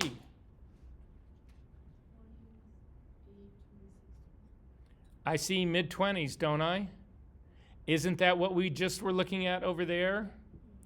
This is a perfectly exposed file. What else can I tell you? You guys come in here and do all this shit like, oh, this is what I see everybody does. I really like contrast. So it looks, look at how much bigger this, look at how much better this looks. Look at that compared to this. Oh, look how flat that is. And it's horrible, right? But oh, look at that. Deep, rich blacks. And then you go print this shit out and you can't see detail in anything. And then you look at it and you go, oh, God, I overdid that, whatever. You're guessing at all this. The guessing is over. I'm methodical about this. I go in. I know what I need to get. I know where I need to put it. I simply hit those numbers. I don't do test prints. I've got color corrected. I'm color white balanced. I've got everything I need to actually have a good print out of this. So at any rate, I'm going to double click to kick that part back out. So this file now has been color balanced. It's got the correct exposure. If it didn't, I would actually change that. If I felt like that I needed to open up my blacks a little bit, I would use the sliders in the over here to actually open up my blacks. If I was looking at that part right in here and it was like reading in the 40s, I would drop it down to the mid-20s. I mean, I would push it the way it needs to be pushed. Again, these are decisions that you should be making based on what you know. Not just this, well, how does it look on screen? Because it's never what it'll look like on print. Well, you know what I mean. Okay, so this gets me where I want to go. The thing is, though, I don't want to do every picture with a color card in it. Actually, it's funny. I keep thinking about this now. At this point in my career, I keep thinking I really should just do all the images that have the color card in it, just to be a thing. I keep saying years ago I used to shoot, I shot fashion and beauty forever. I've shot like 100,000 pair of Docker pants. Yeah, I had the same reaction. And I thought it would be great to do a promo piece that was just like an endless like fan fold of just like 1,000 pictures of like waist down khaki Docker pants, right? Yeah. Do you have any of the ones you photographed still? Actually, I do. I've got a pair, because remind me and I'll find it during our next break, whatever. We had to resize a pair. It's in a styling lecture and how you basically take a pair of pants that are at least 5-6 sizes too big and fit them on a person, and it's a pair of Dockers. So yeah, I'll show it to you. Anyway, so I'm ready to go on this, but this isn't the image that I want. This is the image that I want, is the one that's underneath. So to apply all of that to this image, what you do is, again, everybody do this with me, please. Come up to, if you hover over the thumbnail of the image that we are looking at, the one that's got the color card in it, you can see that it's got a white border around it, but there's nothing around the other image as well. That changes if you come up to the thumbnail and go up to the upper right-hand corner. There's 3 little dots. Click on those. You'll get a flyout menu, and you can do a select all. And when you do that, you'll get a gray border that goes around the other one. And what that's saying is that when we go to sync our settings here, it will actually take the settings from our primary and put it here on our secondary. Now, you're not limited to only 2 images here. You could do 1,000 thumbnails here, and it would be the same application. It would do the same to all of them. So anyway, now I've got them, the second image is selected, but now I need to apply the settings. To do that, you go right back up to the thumbnail, the same little 3 dots in the top right-hand corner, click on the drop-down, and you are going to do Sync Settings. And when you do that, it'll open up this window, and this is the synchronize window. What this thing allows you to do is pick and choose what you really want to sync. So you'll see in here, there's some drop-down menus here that'll allow you to make different selections. You can actually come down here and actually select different things. You can also do it using check marks along here. But in this case, by default, it does everything in here except for lens blurring and crop and geometry, remove tool or masking, all of these things, because typically you would not want to sync. If you were doing a mask on this image and then you had the image that's right underneath it, the mask that worked for this top image would not necessarily be the same for the bottom image, because I didn't shoot this on a tripod. They wouldn't match up. So that's why they don't have it, everything selected. But in our case, you could leave it as it is right now, because the only thing that we have done on this is color. That's the only thing we've actually changed on this guy. So I'm gonna just go ahead and say okay. And if you watch the thumbnail underneath, you'll see that this thing has now actually been color corrected, and this thing looks great. Wait, you were in default for the subset? Yeah. But again, it wouldn't matter. There's so many of the other ones that you could have used. If I come back up here and do a select all, and then again, make it the primary, and then sync settings, you could do, instead of the default, you could do all. You could also you could turn, check none of these and then only check color. I mean, there's a gazillion ways you can go after the same thing. It just gives you the option to not sync things that you don't want to sync. Other than that, you would have it all. Okay. So this thing is ready to go right now. However, my Photoshop or my Camera Raw is not set out to do exactly what I want it to do. I want you to go back to the original image up here at the very top, and I want you to scroll down. If you start to scroll down on the palettes that are on the the right-hand side, if you get all the way down to Optics, So does everybody able to find optics at the bottom? When you look at your optics, does it have remove chromatic aberration and use profile correction enabled? No, it does not, and that is the default of Photoshop. Yet again, another problem. So we are going to turn both of these off for a second. What I want you to do is, now that you've got them turned off, I only want you to turn on this use profile correction and then turn it off. Turn it back on and turn it back off. And what you'll notice is that, number one, the image really changes when you do it. But first off, most obvious is the vignetting at the edges. Look at the vignetting up in the corners of all of these. Almost every lens in the world vignettes. Wide-angle lenses vignette far worse than telephoto lenses, and this is actually a telephoto lens, and it's still vignetting really badly. Yes? If you like that vibe for like fisheye stuff specifically, Right. if you're going for distortion, Right. Would you check that when bringing it in still? No, if you want to accentuate the problem, then that's fine, but you just need to realize that that's what you're doing. Okay. Right? So in my case, I'm trying to correct for the fault in the lens. So there's two kinds of faults that you get in a lens, in addition to the vignetting. Again, most every lens vignettes to some degree. But in terms of the correction for the lens, there's two different problems you run into with lenses. One is called barrel distortion, the other is called pin cushioning. So barrel distortion, if you imagine that you've got a barrel, so imagine, so a barrel's sort of standing on its edge, like right here, and the barrel's curved like that, right? So it's standing up on one of its ends. Does that make sense? Big old whiskey barrel, that kind of thing, right? And so what happens with a barrel distortion is that the middle of the barrel is actually closer to you guys, and then as you go to the sides, it starts to go further away. So that's barrel distortion. Pin cushioning is the exact opposite. Pin cushioning, the outside edges seem closer to you, and as you get to the middle, it seems to be pushing further away. So it's like if you took, any of you sew, or so, if you take a pin and you put it on the pin cushion, it actually dents that thing in. That's pin cushioning. Those are the two problems that you get into. If you take a look at the correction that's happening here, this lens suffers from barrel distortion. The center, when it's uncorrected, seems to come more towards me, and then when I turn on the correction, it pushes it back, but it also brings the sides up closer to me as well. So it eliminates that. You don't really know until you actually look at this. However, what this is doing is, if you take a look at this, if you open up the use profile correction, you'll actually see it knows exactly what lens this is. The metadata of your camera has all the lens information in it.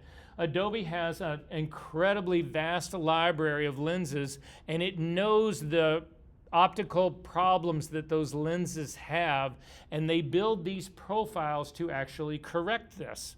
So this is now corrected. Make sense? If you were shooting and you didn't have metadata, or you had scanned like a slide or something, or a negative, and you needed to fix this, the lens information is not in there, but you can actually go in here, and instead of making this, turning on the automatic stuff right here, you can change this to do custom. You not only can do custom, but if you've got older lenses and you actually do the correction and you like what it looks like, you can save those as lens profiles that you can then use for every single time you use that weird old lens of yours. So this is really vastly well done. But anyway, it's the kind of thing that I want on permanently. I need everybody now to zoom in really closely. See this area of the tree limbs that are reflecting in the mirror, the really little ones that are right underneath this guy's arm. I want you to zoom into that area, but you got to come in to like 400 or 800%. You've really got to come in. So I'm going to crank mine over till I get there. Yeah, and I'm going to take mine up to 800%. And I'm going to turn off, yeah, my chromatic aberration is turned off. And, oh, here, this is a good one, place to find it. So I'm in the area that's right next to the girl's hair. There's a tree limb that's right next to the girl's hair when it's on the mirror. And if you get into this area right here, you'll actually see this tree limb thing that I'm looking at right here. It's got this really pronounced green line that's running down the edge of it. Yeah, you can even see it on this shitty screen right here. But do you guys all see that on your image? Right? It's harder to see, but if you look on the other side, there's a magenta one that's going on the other side over here. Oh, green magenta. What's that all about? Oh, that would be one of the axes of LAB. That would be the A axis. What's happened here is the A-axis is not focusing on the sensor at the same place that the other, that the B-axis is actually focusing on the screen. So it blurs it, and you actually see this green. So when I first did this file, and this file is from 2010, this correction did not exist in Photoshop. I had to go in and correct every single one of these by hand, and it's on every fucking little limb in here. It took me over a week to retouch this out. Now instead, I can just click on remove chromatic aberration and it's gone.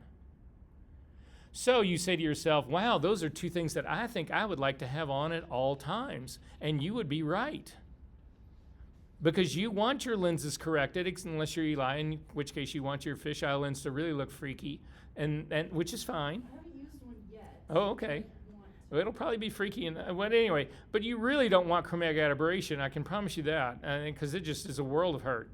So anyway, I want to keep it this way. So to do that, come up to the little gear that's on the side, the upper right-hand side of your camera raw. Click on it. It'll open this thing up, and we are going to come down to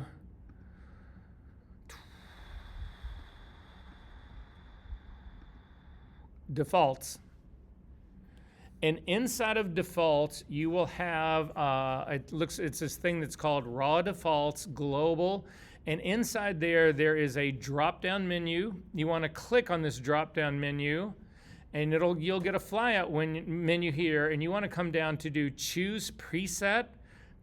And you can have a huge number of presets that are actually, that you add to how Camera Raw normally works. So what I'm doing is I'm saying, right now, by default, none of these things are turned on. I want to change that. I want them. I want the default to be that lens correction is on and that remove chromatic aberration is both on. I want that to be the default. Now, I can always go in and turn it off, but you have to probably agree that probably at the very least, the majority of the images that you do, you want these things on. So it should be the default. If you want to go in and turn it off for some creative reason, absolutely go in and do that. But I don't want to have to turn this thing on every single image that I open up in Photoshop. I do not want to do that. So to change this, click on the choose preset, come over into the preset group and go all the way down to the bottom. And down at the very bottom, you will actually see optics. Again, this has to do, these are all about the panels that are opening. So you can change curves, you can make new presets for curves, that kind of stuff. But we're gonna just change the optics, and you wanna click on optics and then come over down to lens plus CA correction and let go and then say okay. And from this point on, those two things will be checked automatically, and you don't have to go in and do this every single image that you do. Okay, so I've got perfect exposure, I have perfect color, I've got my lenses corrected, I've got my chromatic aberration removed. I'm actually off to the races. However, I do have one problem left, and the problem that I have left is I have not corrected for the bias of my camera sensor. So if we go back, you can, we're not going to bother to open it. Oh, wait, does everybody have open object right here, or do you just have the word open? If you have open object, you're set up correctly. If you have open, this thing will change with the shift key. So if you hold down if you've got open object set and you hold down the shift key, it just becomes open, which means it will not open as a smart object. How many of you guys are working with smart objects all the time? Yeah, that's going to change today too. Everyone is from now on. So that's why the default we have is to have this open as a smart object. But if for some reason you did not want it to open as a smart object, you simply hold down your shift key. Now, for those of you who have got open and not open object, if you hold down the shift key, it will change to open as object. You want to have it changed. You want the normal behavior to be opening up as smart objects, and you will know why by the end of the day today. So if you click on the little hyperlink that is at the bottom of your image, and you go to workflow at the very bottom, there's a place to put a check mark, open in Photoshop as smart objects. You want to make sure that that is checked and say okay. And then we are good to go. Questions about any of this? Guys, this will change everything about your printing, your color, your everything.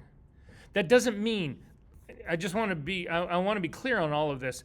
That doesn't mean that when I look at this image that I can't say, you know, I really want this to be, this is not what I want at all. I want this to be really blue and I want this to be really dark. I want this to be nighttime.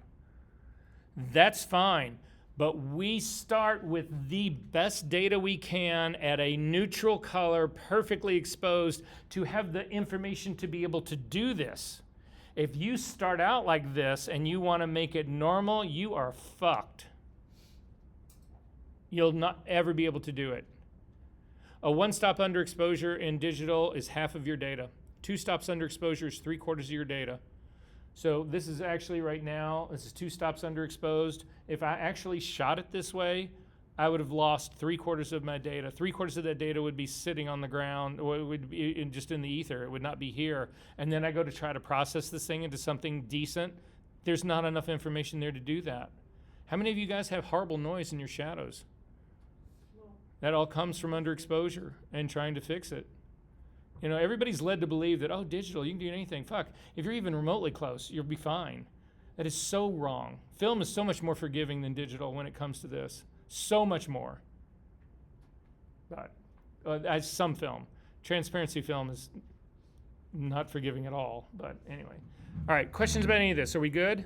Question, when I opened it in, because I know we talked about this like the other day, it says the embedded profile is sRGB and the working space is Adobe RGB. Yes. Is that, So that means you're opening a file that has already been baked with sRGB in it. well, do I use? So it doesn't matter because you can't, if you go into Adobe RGB, so what you're doing, here, look at me really quick. You've got sRGB, which is really small, and you want to bring it into Adobe RGB, which is really big. What ends up happening is that that really small thing gets brought in and does not change at all. It's just in a much bigger space that's around it, but it doesn't change at all. It stays, it's all, the colors do not change. You don't get to, you can go one way, but not the other. So if you start in the big space, you can make it smaller. But if you start small, you cannot make it bigger. It's just like, imagine, it's like a ball in this room. I mean, it's just got all this room around it, but it doesn't occupy anything. You didn't get any more. So it doesn't matter which option you pick? No, as far as whether it's color manage or convert, Yeah. no, it doesn't matter. Okay.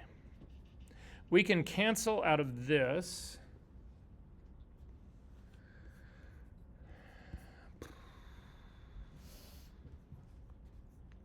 I'm going to say let's take a quick break. We're going into a stretch right now that I need everybody in decent shape.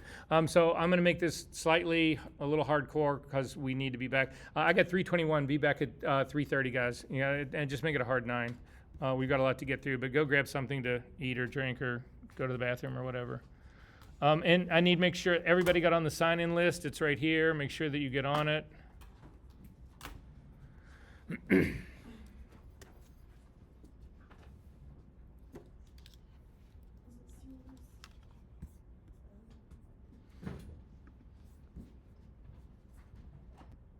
If we go back and take a look at our last diagram here,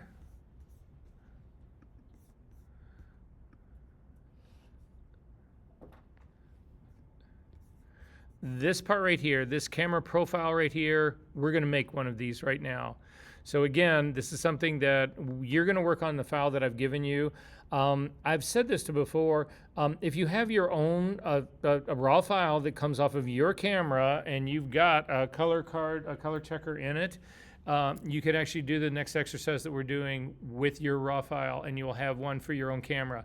If you don't, just follow what's going on here, because you can always go home. These you can make these really quick. Once you go through the whole process, for me to actually make one of these, I can bang this out in under 5 minutes easily. I know all the steps, and I go right through it, and I've got everything that I want, and I'm good to go. So don't feel the pressure like you got to go, oh man, I got to go find it right now. Just keep that whole thing in mind. So anyway, this is what we're going to make right now. So to do that, the first thing is that I need to make sure that you've installed the software I ask you to install. So if we take a look at your session 1 folders,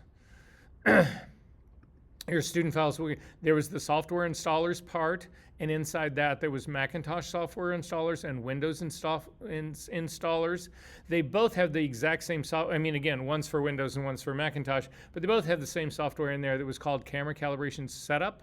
In the Macintosh world, they just call it camera calibration, color checker camera calibration. They name it differently, but you get to the same place.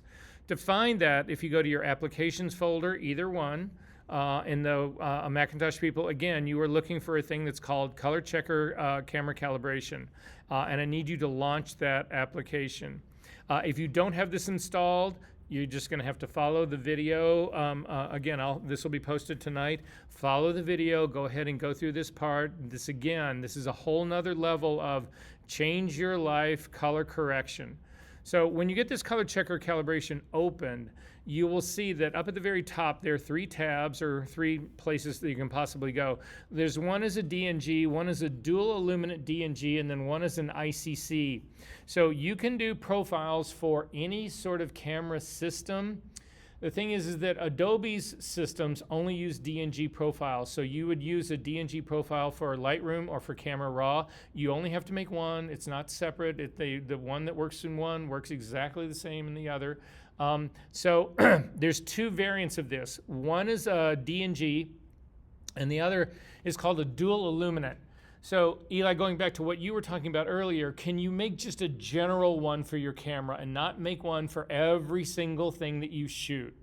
And the answer to that is yes. But if you're going to do that, you want to do what they call a dual illuminate one. And what that means is that they're going to ask you to shoot. So you have to have a color card in your image. And you'll see the image that we work with has got a color card in it. You have to have a color card, a color checker in your image. You do one that's in daylight, and you do one that's under tungsten light. And that's the dual illuminate. And you put those 2 together, and it will build a better profile. It'll be a profile that is not necessarily biased more towards tungsten or that's biased more towards daylight. It'll average them out. So it's a better, if you're only going to use one, it's the better one to make. And you do that with hot lights and like... That's exactly what it is. Okay. So it's a hot light, and it's only your sensor. You can do them on different days. It doesn't matter. You just need a color checker image that was made with your camera sensor under tungsten light, and another one that's done in average daylight outside. Can it just be like can it literally just be the passport? Oh yeah, it's actually the tighter in you are, the better it'll be. Cool. So yeah, so that's fine. But for me, I actually do, because again, light has an impact on this profile. So for me, I do one for every single situation that I shoot. But there's a caveat, not a caveat, but there's a clarifier to that. So when I go into the studio and I do a single lighting setup and I shoot that for a week, I do one profile for that. I'm not doing a new profile. I'm changing outfits. Even if I'm moving lights around, I don't change that. If I change light types, like I change a modifier, then I'll actually make another profile for that. If I'm shooting outside on location and it's a variable light across the day, so typically you start out in mornings and afternoons, so sunrise and sunsets tend to be much warmer, middle of the day tends to be much cooler. If that's my scenario, whatever, I will do a different profile for every shot as I go through the day. And I just, again, I'll name, what I do when I actually build my profiles is my profiles get named after my shooting. So you remember last week we talked about how important naming your files is. My profiles inherit the name of the shooting that they're from, so that when I've got 100,000 profiles, I actually know which one to go for to process this shooting because it has the exact same name. Make sense? All right, don't worry, we're going to get to all of that part. So I only use DNG for mine. I don't use the dual illuminate because, again, I make a special one for every single one. Not a special one. I make one for every time, every situation that I'm shooting. Capture One cannot handle DNG profiles. Most, actually, things other than Adobe do not work well with DNG or profiles, certainly DNG profiles. Everybody, except for Adobe products, works well with ICC profiles. So if you want to build this for Capture One, which you can do and which you should do, you actually use this ICC TIFF profile setup. We're not going to do that today. If you want to actually go through that with me, you have to go into my assistant class, but I've got the worksheet that with the PDF that will walk you through the steps. It's very simple to do. It's incredibly easy to do. You have to obviously have Capture One to actually do this with, and you need to know a little bit of your way around Capture One. But again, I haven't like stranded you guys. And certainly if it's something that you feel strongly about and that you do a lot of your color work in Capture One, I'm more than happy to meet with you outside of class, and we will do it together, and I'll show you how to get one and get it loaded and all that kind of stuff. So just let me know. But most of you are doing most of your stuff in Lightroom and in Camera Raw, so that's what we're going to do. So you need to leave this thing open.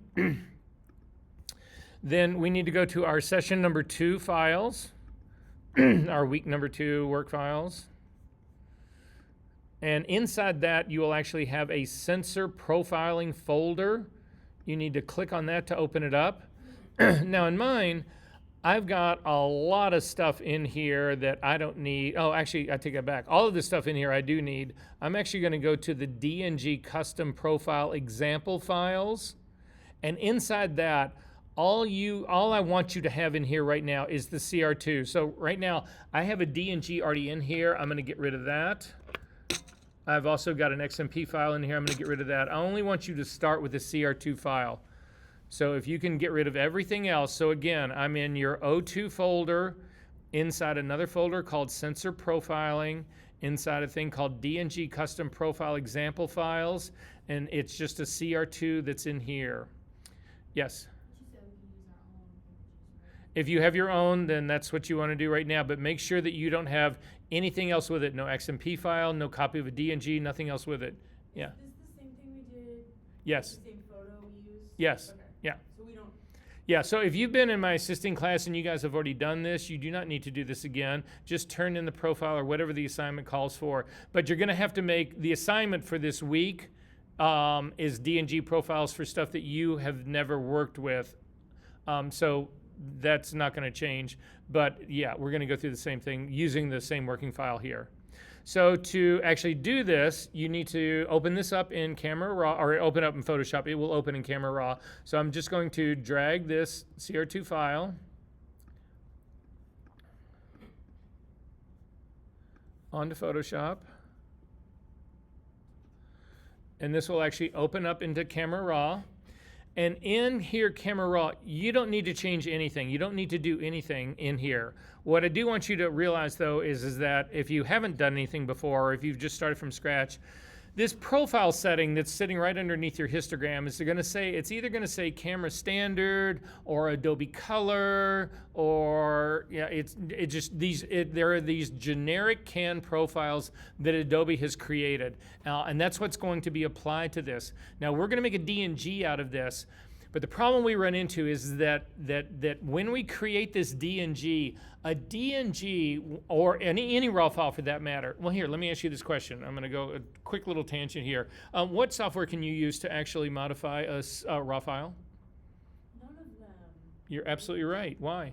Because they can't, because police didn't want to use something. So every raw file in the world is actually a TIFF file that's been licensed. Adobe created the TIFF format.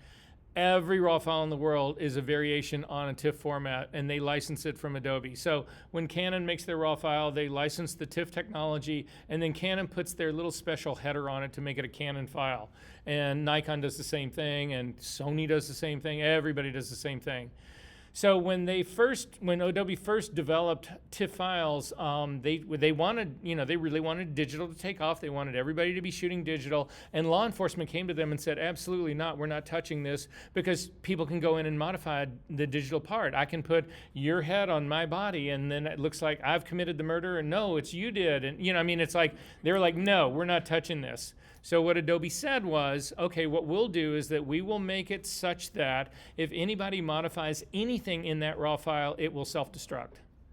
So you can't modify a raw file. You can develop it, you can process it, you can do all of those things, but the raw file itself, you cannot change. We're getting ready to build a raw file right now. Everything that's set up in here is going to be embedded in that raw file. We are never going to be able to change this one once we make it. So the problem is that we are going to set out to create a custom profile for this thing, but we can't use the DNG once it's actually already been made. We're going to have to make another one to actually use the thing. It'll make sense when we get there. So our first move is to just make a DNG of this. I don't care what the settings are, because this is just to get the information we need to build the profile. So to do this, you want to come up to the same little gear that's up at the top right-hand corner. Right next to it is a box with a little arrow pointing down. You want to click on that little box. And when you do that, it'll open up a dialog box. If you've never changed anything in here, you're in good shape. If you have, you want to just make sure that the destination is in the same folder location as the CR2 file, the raw file that we opened to make this, and then also that the file extension is lowercase .dng. You can use this same thing to make any of these files, so it will generate any of these files for you, but we want to build a DNG. Lowercase is just safer to use, so I'm going to hit save. And then you can cancel out of this. We've done everything we needed to do with this right now. And go back to where that folder is. And now you will see that there's a DNG sitting right next to it. Is everybody good on that? We've got the DNG of it. Michaela, did it make one for you? What happened? It's not giving me the option to make. So is it a CR2 file you're opening or a NEF? It's a CR2. And so you go up to that little arrow pointing down in the box? And nothing happens? No, it's not giving me the option to make it a DNG. Yeah, let me see.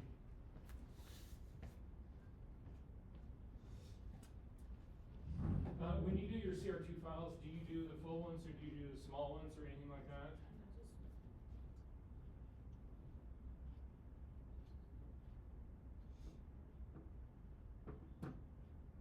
No, it doesn't. Hit cancel on that really quick.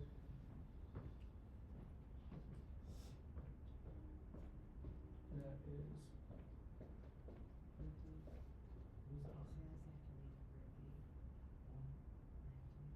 Try one time,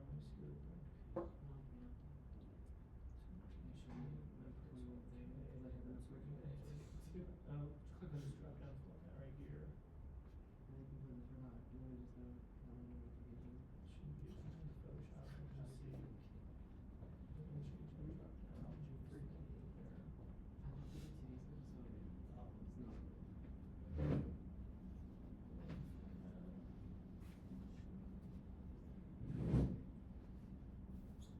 I'm gonna have to look at this. Okay. Don't worry. Shoot me an email about that to remind me of that, will you? Okay. Okay, so now we need to open this DNG in the program that we just opened earlier, the camera color checker calibrator. So if you can find that guy, the application that's open, you can do a drag and drop. So if you've got this open, I'm just simply going to, you need to make sure that DNG is selected. If you have any of the others selected, well, if you have the ICC, it will not work, but go ahead and select the DNG guy and simply drag and drop it on top of this. Now, if you have trouble finding this, you can always go inside the color checker camera calibration up to the file menu down to add image, and then you can navigate to it, but this should actually work. And when you do that, it should actually find the color calibrator that's in there, and it should drop this grid on the very top of it. You see this green set of squares. If for some reason it's off or this does not work, you can actually modify this square. So the little green dots that are in the corners allow you to move this thing around. There's a set of tools over here that will allow you to navigate through your image. What I would suggest though is that if you shoot this color target and it's really small in your image, it may have trouble finding it, and I would say if it's too small, you may not want to use that file to generate your image. But again, you don't have to do this during a shoot. You could do this at, again, I do it for all of my shootings, but you would maybe want to come in a little bit tighter on this card, and it should find it for you automatically. Before you do anything else, I want to go back out to where that file was, and I'm actually going to copy the name of this shoot. So again, I use the same naming convention I've asked you guys to do or suggested you guys actually do, and you can see mine is 20110917 underscore COL underscore fashion 1 underscore 01 and then a frame number, a frame count number. What can you tell me about this image? It's taken in 2011, September 17th, called Fashion, and it's shot line session were shot on? So it was for this, it was for my fashion class. And it was out of the number of shots I was doing that day, the first one of them, and this is the first frame of it. And I knew all of that without even looking at it. Yes? I was able to do it. Oh, what was wrong? Do you know? I opened it from the Finder this time instead of from my phone. Oh, yeah, that could be. Yeah. Okay. Anyway, so I'm going to copy this name. So in the Macintosh world, if you simply click on it, it'll actually select the whole thing. And then I copy and paste stuff because I'm dyslexic and I don't want to retype this because I will never be able to retype that correctly. So I just do a Command C will give me a copy of that, or come up to the edit menu down to copy, just to copy the name. And then I'm going to go back into this program and I'm going to click on create profile. And a window will open up. And you'll see it picks it up from the metadata. It knows that this is a Canon EOS 5D Mark II, but that's not enough for me. Number one, all of the Mark IIs, the EOS 5D Mark IIs, whatever, none of them are the same. So I want one that's for my camera. I actually had two 5D Mark IIs at this time, so I would want to know the difference in which one I actually shot this on. So sometimes people will actually go in and not only give it, I'm also going to give it the name of the shooting because the lighting of the situation all matters. When I'm in a typical situation like this shooting, I only shoot with one camera, and the reason I only shoot with one is for this very reason. Otherwise, I've got to make two profiles, and then I need to figure out which ones were shot with which camera, because you need to use the profile for the camera that you shot it with, not just one of the two. So at any rate, I'm actually going to then paste in the name of this. Now, it used to be in older versions of software that got to be really hard, but if I've got the name selected, if you just hit Command V to do the paste, it should put it in. If it doesn't, let me know. I can tell you other tricks about how to figure this out. Now, I don't need the frame number in mind, so I'm going to get rid of the frame number. It just makes it a little bit shorter, but I need to change. I'm going to put in another underscore. I've got like 1,000 of these, so I'm going to put in like you don't need to change anything because you're going to only have one. I'm going to put in a capital A for mine just for this version of it so that I can make the distinction between it. You'll also see, if you look at my screen, again, I need everybody to take their phone out right now, please, and take a picture of that. If you're in a Macintosh world, this is where your profiles are located. I can't remember if the assignment actually asks you to turn in the profiles. I don't think it does, but this is where they're actually stored. So in my case, it's on my hard drive, in my user file, in my user library, under application support, under Adobe, Camera Raw, and Camera Profiles. There is a list also on our website, I'll show you where it is, that will show Windows people where theirs are actually located. But I think now I've modified the assignments that I'm not asking you to turn the profiles in, but I want to make sure if I haven't changed that assignment that you know where they are. Again, there's a PDF that on our Canvas site that will show you where all profiles are kept on Macintosh and where all profiles are kept on, not just profiles, but preferences in general, where everything is kept on Windows as well. So we can look at that if we need to. So at any rate, I just wanted you to know that that's where it was, and then we're going to hit save.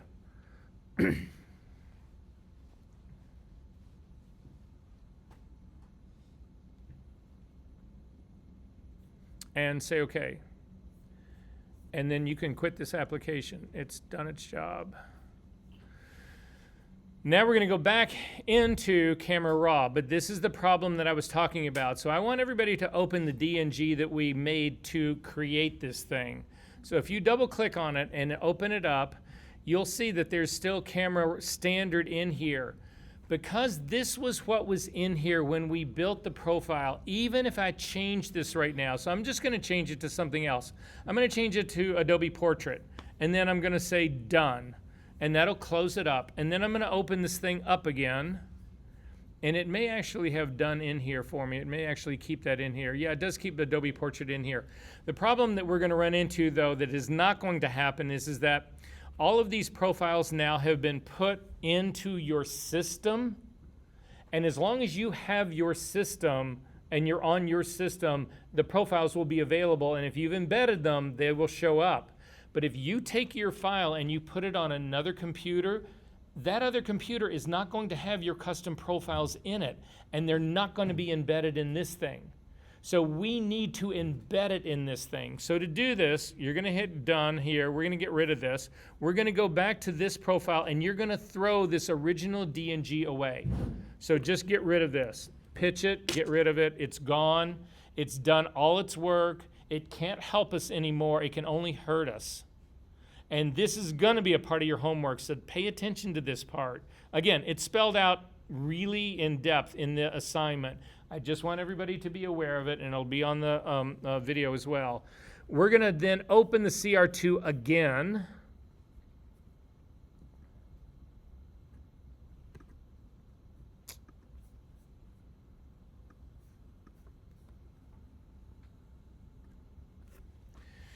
And now when this thing opens up, the first thing that we're going to actually change the profile. Now, I haven't created another DNG, so I have not created this new RAW. So anything that I change in here is going to be built into my new DNG.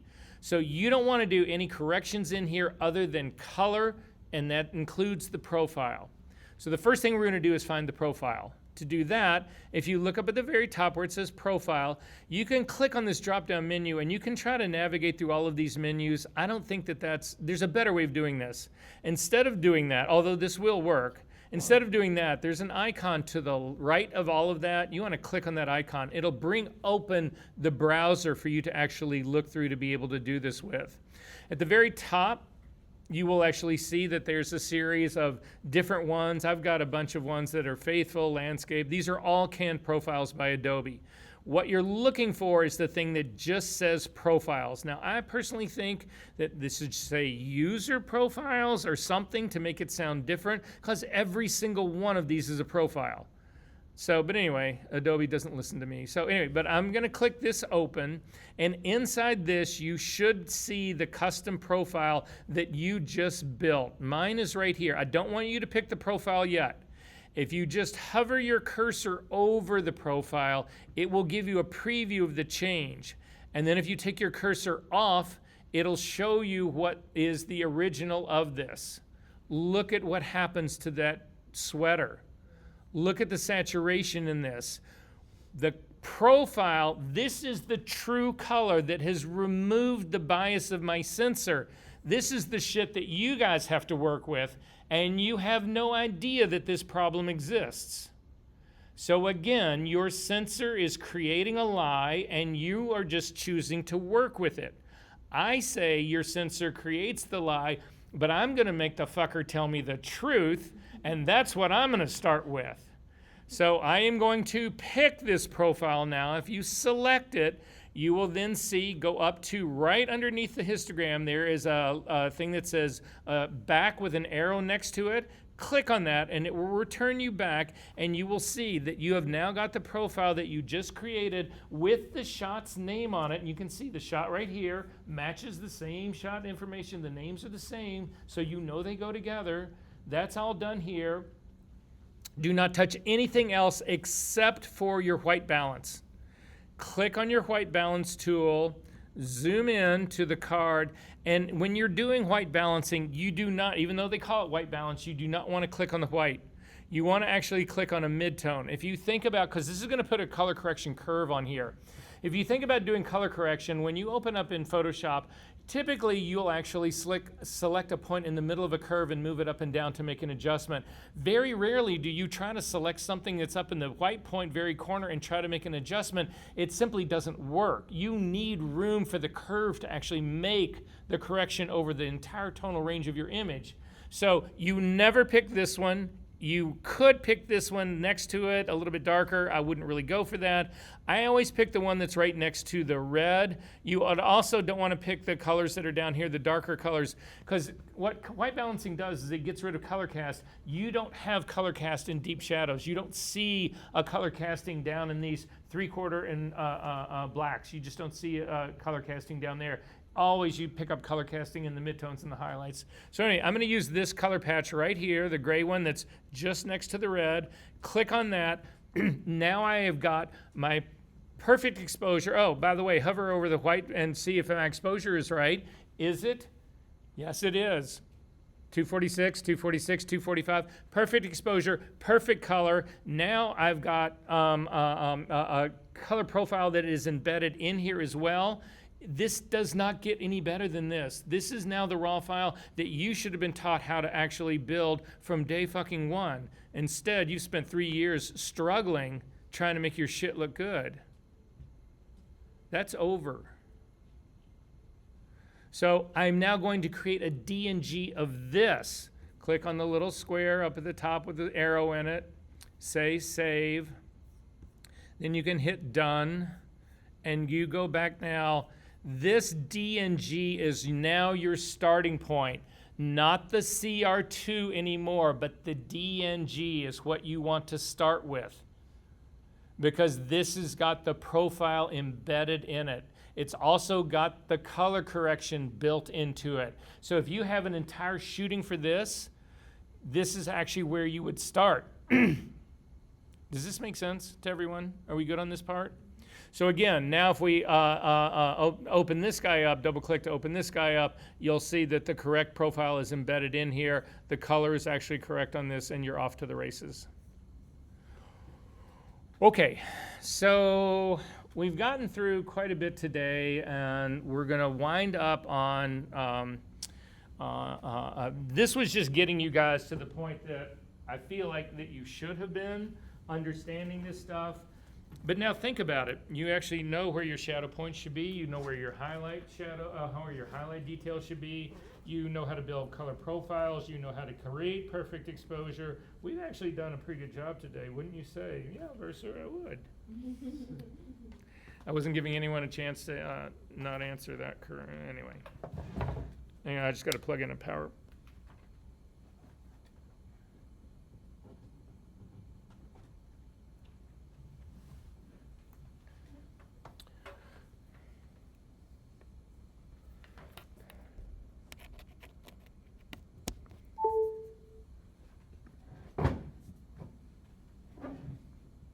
Okay, so smart objects.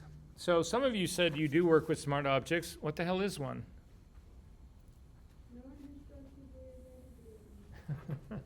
You would think I could understand that. You'd be wrong. Why? Because you're speaking into your lap. I didn't understand a word you just said. Sorry.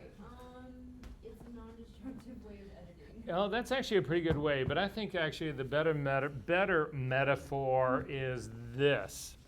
So we're going to start out to see what the problem really is. I want you to open the red car one last time. I swear, I have nothing to do. I don't know whose picture this red car is. They could probably sue me for using, actually they can't sue me for using this because we're using it in the educational context, but at any rate, I can't find it, so I'm going to go look for it again.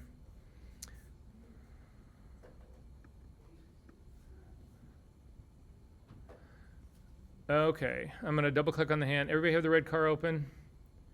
Okay, we're going to make a copy of the red car. The easiest way to do that, there's a billion ways of doing it. You can actually click on this layer and drag it down to the little square at the bottom that's got a plus on it, and it'll make a copy of it. But Command-J is the easier, faster way of doing it. Command-J, you can think of it as it stands for jump, and that's basically what we've just done. We've jumped this to a copy of it to its own layer. I don't want to see the layer, when we're doing any work in Photoshop, and I will ding you bad for this if you don't do this, you always keep a version of whatever you started with at the very bottom. You don't touch it. If you screw something up and it turns out it's the only copy of that image you have, and you didn't keep a version at the bottom, and you start messing with it, whatever, that is just, you are asking for a world of hurt. And God knows if you do that for a client, you could not only lose that client, you get sued for that kind of shit. So at any rate, always thinking about protection and non-destructive workflow, always, always, always, in as much as we can. There are inevitably things that we will destroy, but that's just the name of the game. But wherever we can actually protect ourselves, we do. So I always start with a copy of this, and I do all the work on the copy and then go on from there. But that thing down at the very bottom, I never, ever, ever touch that other than making copies of it. So with this copy up here, I'm going to turn off the eyeball on the car that's underneath, because when I transform, I'm going to transform this car that's on the very top. I'm going to change its size, and it gets confusing if you see the original car underneath it all. So In this case, we won't. So with the car now selected, and you can tell it is selected because the layer is highlighted. Thank God Adobe finally has gone. This is a one of the newest versions, maybe the newest version of Photoshop. They've actually given this a color again. They used to have it a color similar to this that was great. You could really see what you had selected. And then they just changed it to a color of gray that was slightly different than the color gray underneath it.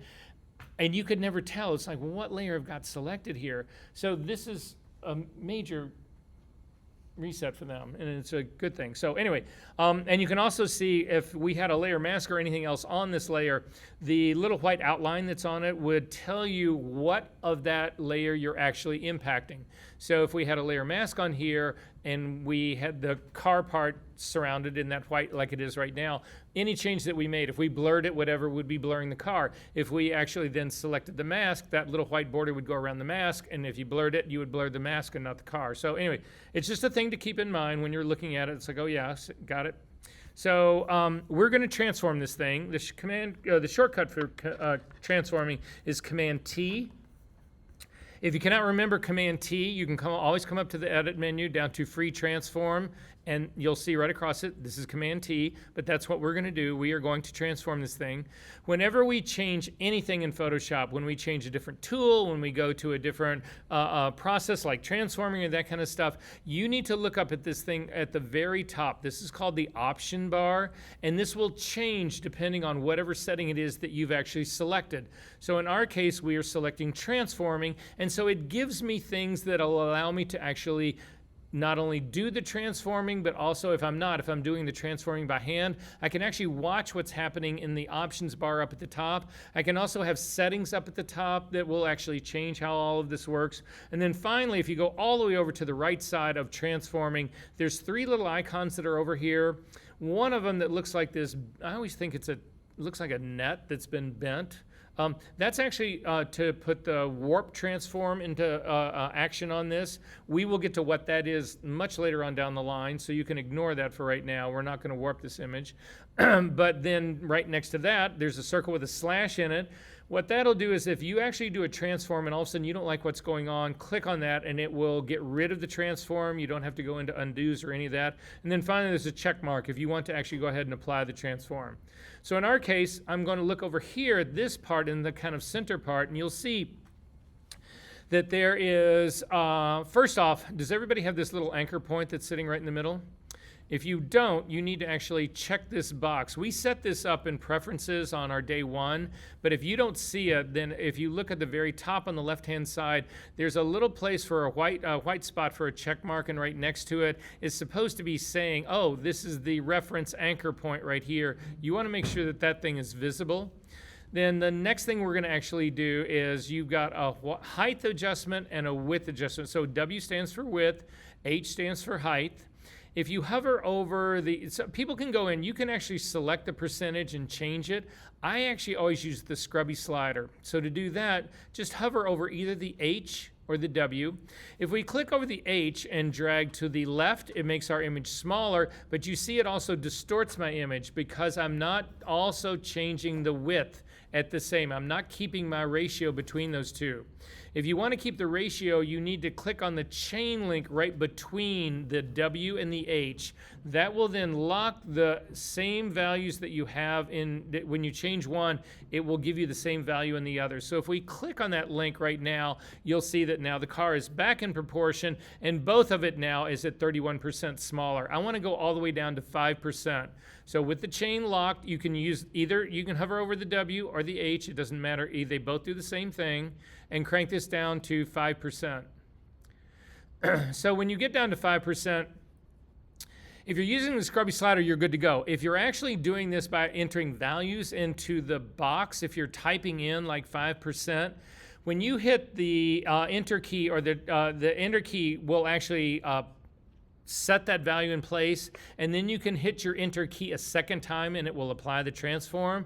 Other than that, you just hit the check mark and it will actually apply it, and you got a itty bitty little car. Everybody have the itty bitty little car? Okay, then we're going to retransform this again. We are going to bring it back to its original. I don't want to use undo. I don't want to go back in history. I want to transform this back up. So Command T again. click on the link between width and height, and this time we are going to type in a percentage. You're going to type in 2,000. And the reason we're doing 2,000 is that when we went from 100% down to 5%, that is a 20 times reduction. If we now want to get back up to its size, we've got to go from 100% 20 times larger, which is 2,000%. And you'll see the car comes back up to the size that it was when we started. And again, hit the check mark. And that's all you need to do for your art. I have just given you guys the secret to become great selling. You do this shit, take it to a gallery and say, this is my stuff. And they'll pay you billions of dollars for it, and you'll be the next, I don't know, Jeff Koons. This is called destructive workflow. You just fucked this up. And there is no unfucking it up. Nightmare. So we're going to throw this thing away because this is not how you're ever going to transform ever again. So I'm going to get rid of this guy. To get rid of a layer, again, just hit the delete key if it's selected. We're going to do the same thing again, but a different method. Command J. Now, when we do Command J, we're going to actually turn this into a smart object. To do that, you come up to the layer menu, down to Smart Objects, Convert to Smart Object.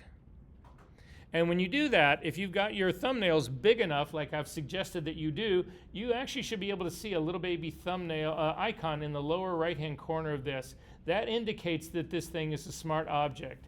And what a smart object is, the way that you need to think about a smart object is this. So this is my image. Again, you won't see this on the screen. You'll hear it, but you won't see it. This is my image right now that I'm going to work with, right? So pretend this is my red car. So I'm going to take this image, and I'm going to put it inside a protective envelope called a smart object. Once this thing is in here, I cannot do anything to damage it. It is completely protected.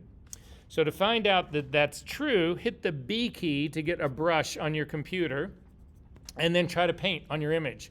You can't. You get that little circle with the line through it. If you actually do click to try to actually paint something, it's going to say, the smart object must be rasterized before proceeding. Edit contents will no longer be available. Rasterize the smart object. Do you want to do that? No, I don't want to do that. I've just spent all this time making it. So hit the S key, that's the clone stamp tool, and click on it and you get the same warning. Say no, you do not want to do this. Couldn't use the clone stamp tool? No, I don't need to learn anymore. Just get out of here. I don't want to do that. I can't believe it doesn't give me an option just to get out of there, but it doesn't. So you can't clone on this thing. However, we can transform this thing, which we are going to do. Again, it is now inside here, protected.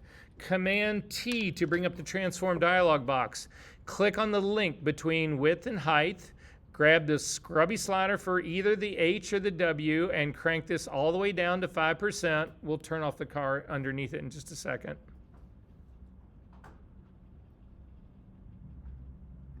And click on the check mark to say OK. Turn off the eyeball for the bottom layer, and you can see we've got the small little baby car again.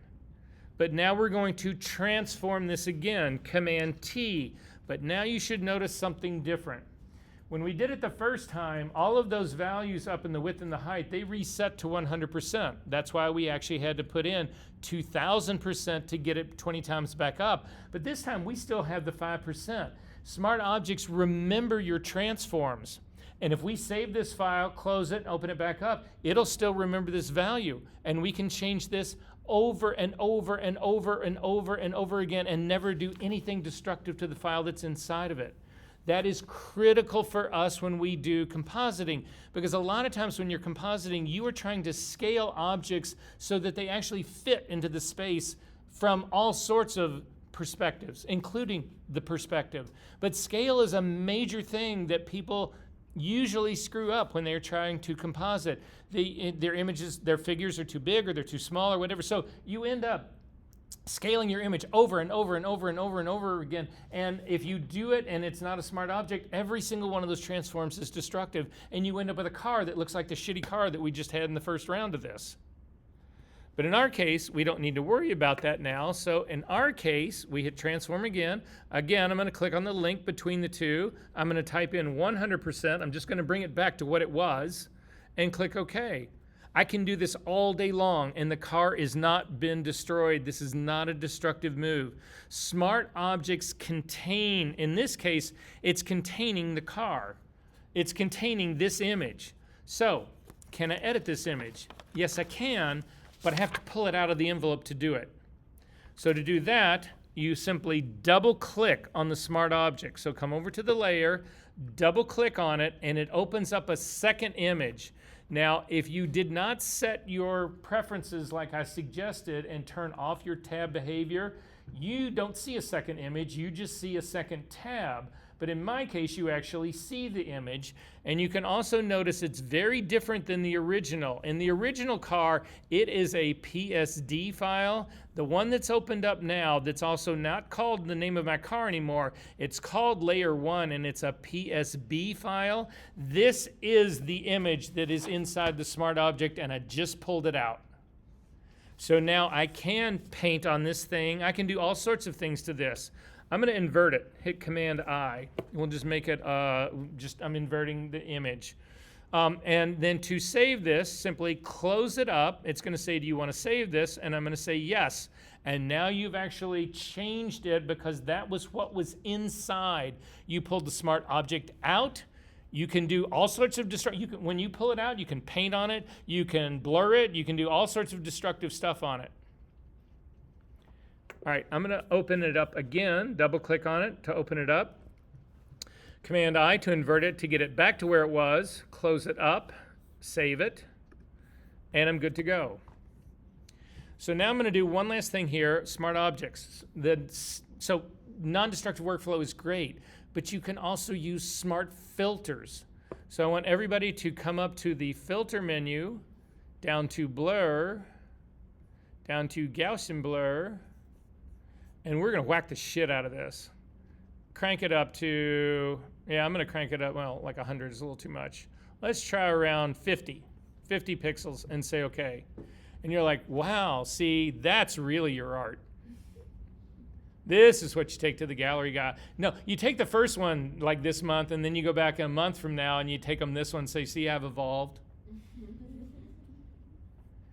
But look at this. You've actually got this, we didn't blur this thing. Again, a smart object just treats this. Look at, we've got a smart filter on here. You can turn the smart filter off. If you come down to the little eyeball where it says Gaussian blur, you can click on that and it goes off. So we haven't done anything to the image. It's protected. It's a smart object. You can turn this thing back on. You can double click on Gaussian blur. It remembers the 50 that you put in here. We can now change it to 47 and say, okay, well, that's an improvement. You've also got a mask on this. If you click on the mask, this is a filter mask, not a layer mask, but a filter mask. If you invert this, Command I, it actually hides the filter effect, and you've got the car again. You can paint on this mask. So if you hit the B key to get a brush, hit, in my case, the X key so that I've got white as my foreground color. I've got a normal blending mode, 100% opacity, 100% flow. I'm going to use the bracket keys right next to my P key to make my brush either larger or smaller, and I can paint in blur because I'm painting on my image.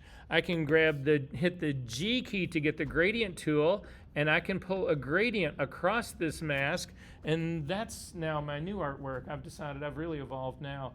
But this just gives you this freedom that you do not have if you are only working with normal conventional layers. Does that make sense? Okay, in this case, what we've got inside here is an image. But what's even better is when you put your raw data inside one of these. And that's what we're going to do next. And that'll be what we will use to finish the class. Are there any questions about this right now? Because the last thing I've got, it should be an eye-opener. All right, you can close the red car up. You do not need to save that. This is part of your homework. So if you do this with me right now and save it and turn it in, you will get 100 on this. You won't have to do this at home during the next week. So we'll be done. So only reason I say this is that I do this for every single class, and everybody who can does this. And then if this is like a normal class, but you guys aren't normal, you're exceptional, I know that. But in a normal class, half the people don't turn it in, which drives me nuts. So anyway, you don't need to worry about turning anything actually in today. Next week when you come in, you will have done the other homework files, which again, you will have to do at home. But you will bring this thing with you. So you're gonna save it to a safe place today. And then when you come in next week, we will go through the whole process of how you name your assignment files and how you get them up on the server. So don't worry about any of that right now. Don't try to put this on Canvas. It doesn't go there. So just make sure you save this in a safe place and we'll be good to go. All right, so the file that we wanna deal with right now it's also in your O2 folder. It's this Bruce Fraser copyright 2005 D&G. And again, this is just a regular raw file, and I'm going to bring it into Photoshop. It will actually come into Camera Raw. Now in this case, I've worked with this file a lot, and even though this is a raw file, the thing about a D&G is what a D&G does is it actually is a large wrapper that keeps a copy of your raw file, but also a copy of the XMP file. So if you make changes to it, it'll remember the changes that you've made. I want to start from scratch. I want to start from raw, and I want to go back to what this originally was in the very beginning. It's remembering the last adjustments I made. That's not what I want to do. So if you want to get your file back to what it looked like when you shot it, you come over to the far right side of Camera Raw. There's the 3 little dots down at the bottom of this.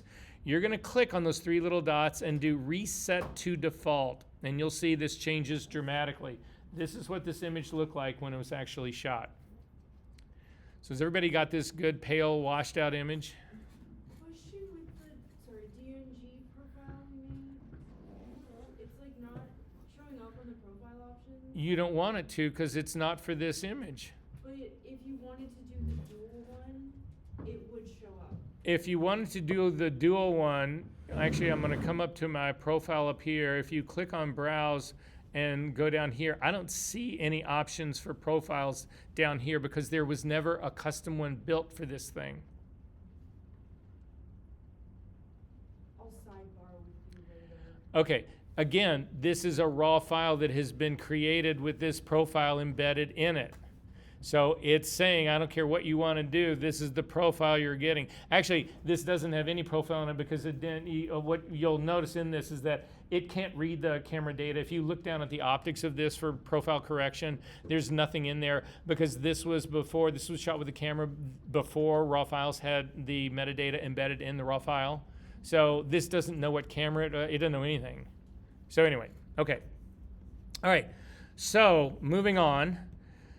In doing this, we are going to, I ask people all this time, how do you guys dodge and burn? Fill layer, 50% gray, soft light.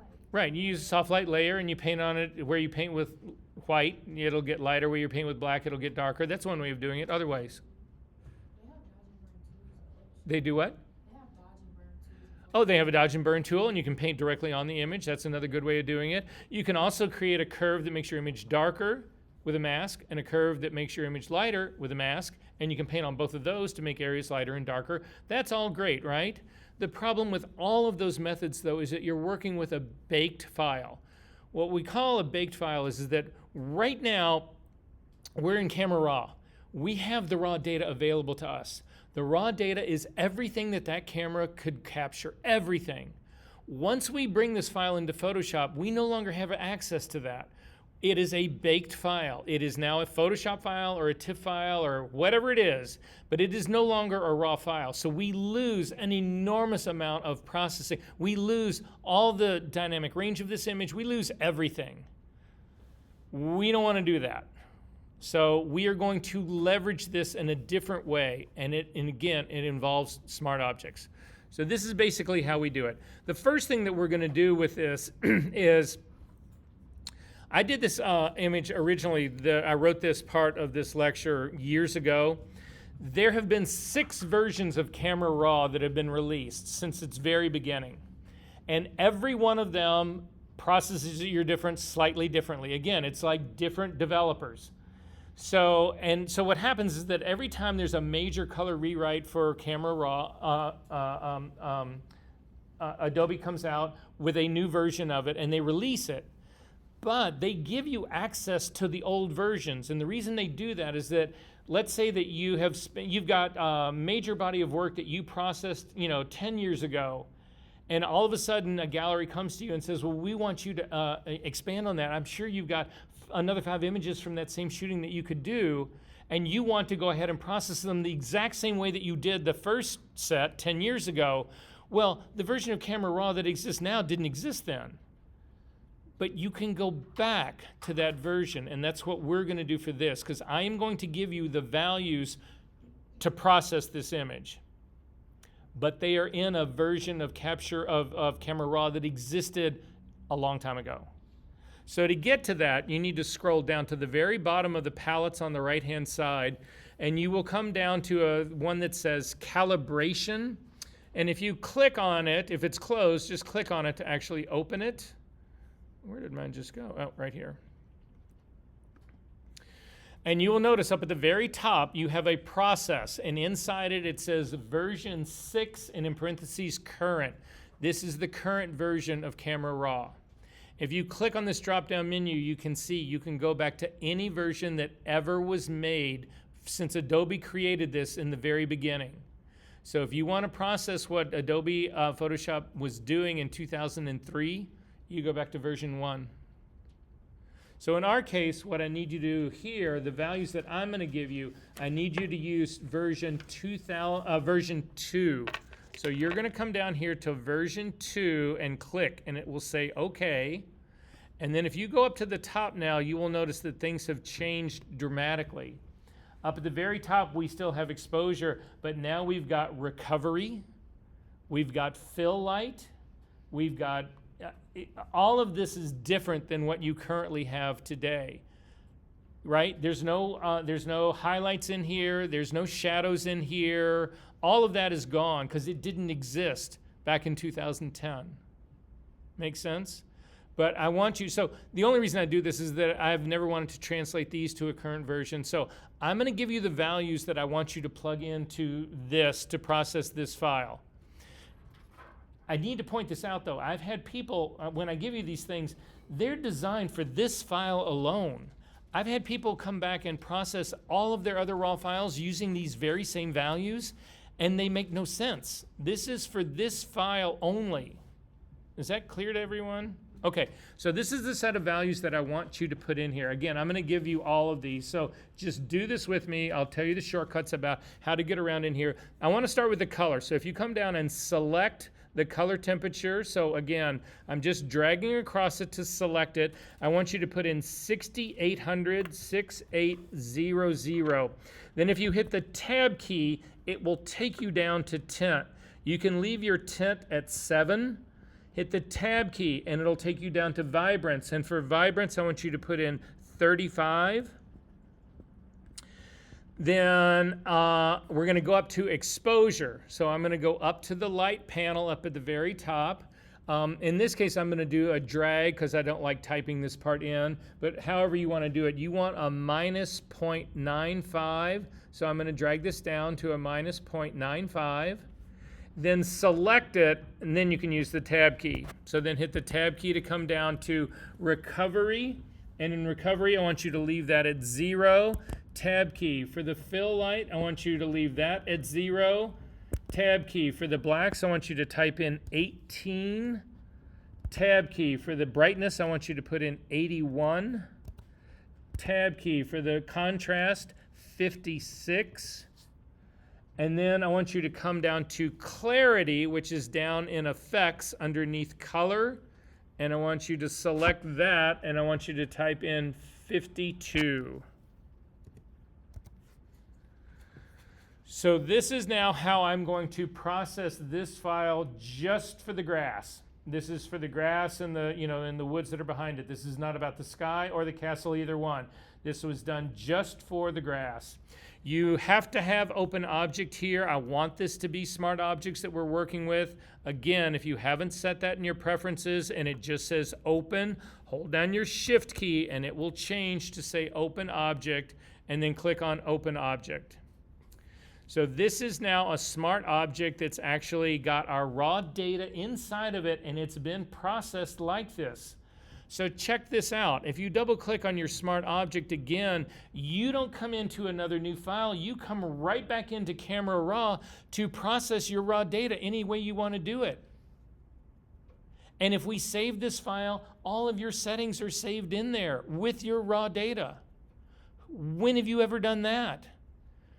You process a file, something goes wrong, you lose it, whatever, you have got to go back and find the raw file. I don't. All of my raw files are embedded in my master files. They're simply there.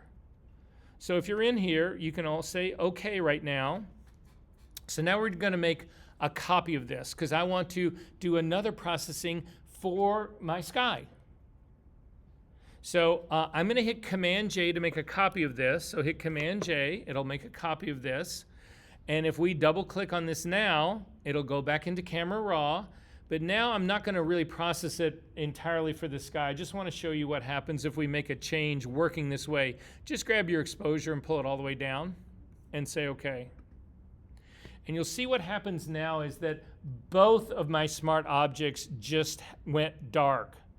And the reason they both went dark is when I created that raw file with my image inside that smart object, so this is now raw data, this is not an image, this is raw data, is inside my smart object. This first one is containing it. The second one is simply a reference to this same smart object. When I did that Command J to copy it, it just said, okay, we're just going to make another reference to this same thing. And so when I opened up that and changed it, they both change. And it doesn't matter which one I open up and change back, it still references this one. So if I double click on the bottom one and go back up and I change this back to a minus 0.95, which is what we had set originally, and say OK, they both change. Again, these are now references to the same one single smart object. That does not help us. So throw away the layer on the very top. We are going to create a second layer using a different method. It is the only way you can do this. If you don't get this, you won't get this for your homework and you will fail your homework. So get this. Instead of doing Command J, you also can't drag it down to the little plus, the square with the plus on it. You can't do that. That does not work either. That simply creates another reference to the same single smart object. What we need to do is create a completely separate smart object with a completely separate set of raw data that we can process in a completely different way so that we have both of them that we can leverage. So to do that, you need to do it this way. You need to come up to the Layer menu, down to Smart Objects, down to New Smart Object via Copy. Everybody take their phone out and shoot a picture of this. It is the only way you can do this. It's the only way this works. Unlike so many other things in Photoshop where you can do things a million ways, this is the only way this one works. So just make sure that you've got this. You'll have it in the video. You can refer back to the video. You'll be okay. So now click New Smart Object via Copy. And now it looks like the very same thing has happened, but it hasn't. So if we double click on this one now, we will go back in. This is now a second copy of our raw data, and we are going to process this separately with a second set of inputs for our raw data. So again, I'm going to give you the values I want you to type in. So we're going to start with color temperature first. Go ahead and select it, and you're going to type in 4700. I want to make the sky bluer. You can leave the tint at 7, so hit the tab key down for 7. Go down to vibrance, and for vibrance, you are going to zero that out, so put in a 0 for that. Then we're going to go back up to the light up at the top. I'm going to start with exposure. For the exposure, you're going to drag it down to a -1.5, so minus 1.5. Click in that box to get it to outline, and then you can use your tab keys. The tab key down for recovery. In recovery, we're going to put in 96. Tab key down for, for the fill light in this, 0. Tab key down for the blacks, 32. Tab key down for the brightness, 60. Tab key down for the contrast, 6. tab key down for the, not the tab key down, that gets us through all that. Go all the way down now to clarity and drag the clarity all the way up, 100%. And then say, okay. And now you can see we've got an image on the top that's very dark. It's done for the sky. It ruins our grass, but that's okay. If I turn off the eyeball of this, I've still got the grass here. It's done right. I simply need to put these two images together to give me the composite now of my dodged and burned image, but based on raw data. Make sense? Okay, so I'm going to turn this thing back on. So we will look at all of the AI selection tools in this class. If not next week, it's the week after that. There's a lot of things that you can do. So for instance, if we want to select the sky, which I do want to select. So I've got my top image. Both the eyeballs are turned on. I've got my top image. I want to select the sky to create a mask for it. So to do that, I can come Hey up to there. the select It looks like menu, you've got your and I ad can come blocker down on. to Ads help us keep Pandora free To and Sky. prevent any playback issues with your music. Tap now to disable ad Sorry. blocker and keep things my running Pandora smoothly. is freaking out. That's always interesting when that comes in on the video.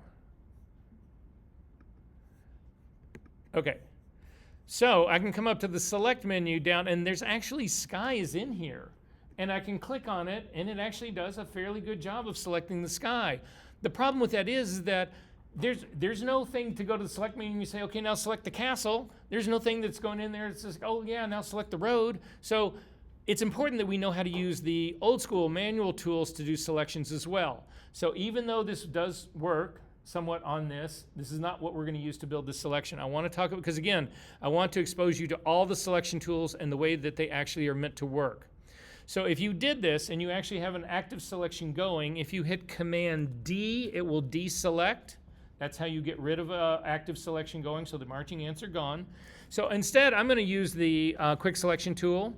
To do that, if you look at the tools at the very top of your tool panel and you come down to the fourth tool down, a lot of these have embedded tools. They have a number of tools that are embedded in a single icon, and this is one of them. So if you click on the lower right hand, you will get a flyout menu, and instead of doing the object selection tool, which is the one on by default, I want you to pick the quick selection tool. It's one that you've probably all used and are all probably familiar with. I'm going to then bring the tool out onto my image, and I need to make, it's a brush, so I need to make my brush bigger. I said this to you before, and I'm going to say it again. The way I control my brush size are the square bracket keys that are right to the right of the P key. So if you look at the P key on your keyboard, the first one is the opening bracket. That will make your brush smaller. The one to the right of that is the closing bracket. That will make your brush larger. So I'm going to make my brush larger, about the size of a nickel, something like that. And then I'm actually going to use it to click and paint. Now the trick about using the quick selection tool is it has native artificial intelligence built inside of it. And so when you start to work with it, what it's going to do is it's going to start to look for edges. So the trick to using this tool is you can never let the tool touch the edge you want it to find. I want it to find this horizon line. But if I bring the tool down like this and cut across the horizon line, it will start looking for an edge deeper down into the grass. That's not what I want. So the tool, when you use it correctly, never touches the edge you want it to find. If you do, it will go beyond that edge and start looking for the next edge. So I'm going to hit Command D to deselect. So I've already said this tool actually is going to look for an edge. I now have something of an edge here in this sky version of in the reprocessed version of this. But the problem is, I want to help Photoshop work. I don't want to make Photoshop do all the heavy lifting, because when it doesn't work, it's shitty. So you need to do everything that you can to make the tools work better. So look at the contrast between the sky and the ground. Not that great, especially when you get over into here. But turn off this eyeball. What about that contrast? Massive. So you want to turn off the sky layer to make your selection and help Photoshop find this. There are people who will deliberately go in and put a curve on an image to radically increase the contrast, to make edges easier to find. then you do your selection, and then you throw the contrast curve away because it's made the selection. Does that make sense? So it's your job to help these tools out. Don't just be fucking lazy and say, well, Photoshop will do it all for me. So at any rate, we're going to start up here at the top. I'm going to click in the top left-hand corner, and I'm going to start to come down. But again, this cannot touch this grass. It cannot touch the castle. You cannot let it touch anything you want it to find, or it will simply jump deeper into the image and go for the next part. So as we start to work our way over, remember I said there's artificial intelligence built into this? Look what happens when I get to this stage of the game. I get over here, and all of a sudden, it's going to take off, and it selects the entire rest of my sky. It understands that part. How many of you in here save your selections? Sometimes. Every time. 8 hours. Every time from now on out, no matter how simple or complex your selection is, you save it. So we've got the sky selected right now, up to the select menu, down to the very bottom, save selection, and call it sky, because that's what it is. And say, okay. So now I've got this made as a selection, marching ants are going. I'm going to turn my sky back on. I'm also going to rename this layer before I do anything more. I'm going to double click on the words and type in sky. I'm going to come down to my original base and double click on that and call it base.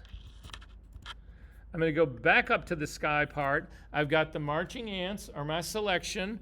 I'm simply going to then go to the bottom of my layers palette, and the icon that is the square with a little dark circle in the middle, click on that. That is an adding a layer mask.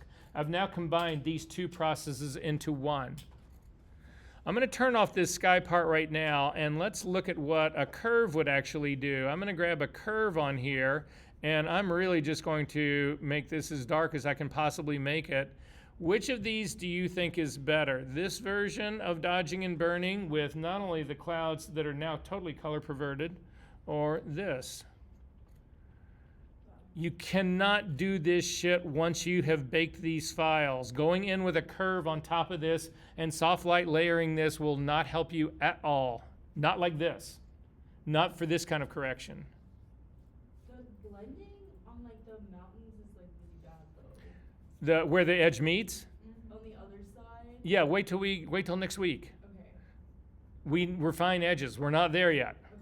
Baby steps. Yes. So when you save the selection, how do you get back to it? Like, Great question. So now we're going to throw this layer mask away. This is an important thing, because if you guys screw this next thing up, I'm going to let you get away with this once or twice, but if you keep doing this, I'm going to spank you. So anyway, if we throw this thing away, it may not let me do it because of the, because this is a smart object, you don't get the option. But if it was a normal layer, you get this option, and it says, do you want to delete the mask? Do you want to apply the mask? Or do you want to cancel this? And if you hit delete the mask, which is what I wanted to do, it just throws it away. But if you hit apply, what it does is it removes all of the masked part of the image of that layer, which is a destructive move. And again, you keep doing destructive moves, and I'm going to spank you. So I now want to then use the selection that I made again. You have two options. The first one is not how I want you to do it, but I'm going to show it to you anyway. You come up to the select menu, down to load selection. You will get a drop-down menu for channel. You want to click on it and come down and say sky and say okay. And there you have it back again. That's one way of doing it. Hit Command D to deselect. The way I prefer you to do it is looking over at the channels palette now.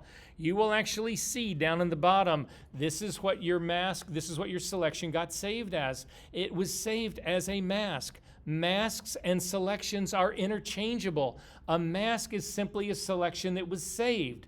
A selection is simply a mask that's been loaded. They are interchangeable. So we want to load this thing as a selection again, but I want to do this the correct way. So if you've selected this guy to see it, go back up to the RGB up at the very top. When you load selections, you do not want to select the sky channel. You want to hover over the thumbnail. You want to hold down the Command key, and then you'll notice that your cursor turns into a hand with a square with little marching ants around it. And you click on that, and that loads that selection. But you'll notice it did not select that channel. It just loaded it. If you click on the channel itself where it says sky or any of the other part, then you select that and you see this instead, and this is not what you want. This is not how you want to work. So I'm going to come back up here like this, and again, I'm simply going to add this, sorry, wrong thing, add this as a layer mask. But we've got one more to do really quickly, and we've got like 8 minutes to do it in, and we're in good shape. Is everybody good on this so far? All right, now would be a good time to save this file. Up to the File menu, down to Save, or Save As. This should open up. I'm going to actually put mine in a place where I can throw it away. So just put yours in a safe place. Give it a name that means something to you. You can still leave it named as Bruce Fraser or whatever. When we turn it in, you'll actually change the name of it. But now we should be ready to do the very last part. So I'm going to do this one more time. I'm going to do a processing for just the castle. So when I look at a file, I like to keep my layer in order the same way my image is. The grass is in the front. The castle is is in between the sky and the grass. So that's where I want to put my castle layer. So to do that, I'm going to select the base, because when I add a new layer, it will go between the base and the sky. So I've selected my base. I'm going to come up to the layer menu, down to Smart Objects, New Smart Object via Copy. Again, the only way you can do this. Now we are making a third version of my raw data that I can process completely separately. It's now made a new one. It's called Base Copy. I'm going to click on the name and rename it Castle. Double click on the raw file, and you are going to type in these values. For the color temperature, click on it. You want to put in 6800. It may already be that way. You can hit the tab key. 7 is fine for the tint. Come down, tab key down to vibrance, put in 0. Then go up to the exposure up at the very top. For the exposure in the light group up at the very top, we are going to drag this down to a -1.5, -1.5. Hit the tab key again to go to recovery, and you're going to put in 52. Tab key again for fill, 27. Tab key again for blacks, 16. Tab key again for brightness, 91. Tab key again for contrast, 68. Tab key again won't take you anywhere. You want to go all the way down to your clarity and crank it all the way up to 100. And then say OK. So now I've got an image that looks only like the castle, and that's fine. Again, in this case right now, I want to select just the castle, but I'm worried that I don't have a really good contrast line between the sky and the castle. So I'm going to turn off my sky, because that gives me a brighter thing to actually work with to try to get this edge. To zoom in and out, I use keyboard shortcuts. If you hold down your space bar alone, you get the hand.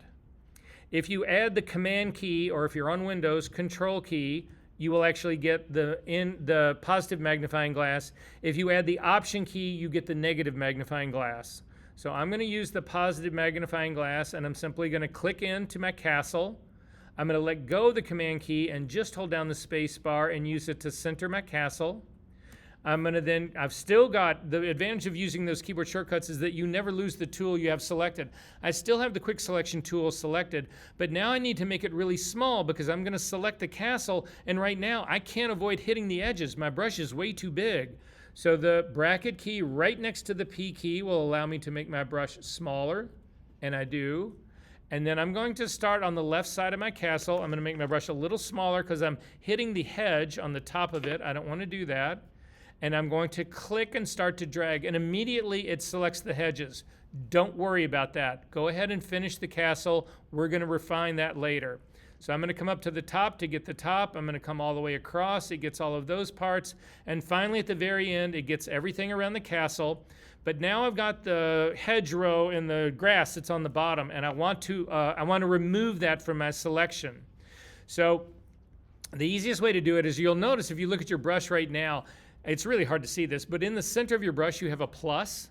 If you hold down your Option key, it will turn into a minus. This will now subtract from your selection. So now, but the same rules apply. I want to remove the grass from this, but I cannot let this tool touch the edge of the castle, or otherwise it's going to start looking into the castle where to remove it. I am going to make my brush a little bit bigger. Hold down the Option key, and then I'm going to start to work my way along the line. Again, stay away from the edge of the castle. Let the tool do its job. I'm just going to continue to work down here like this, and I get to the very end, and there you go. I've got a great selection of the castle now. I'm going to save this selection up to the Select menu, down to Save Selection, and call it Castle.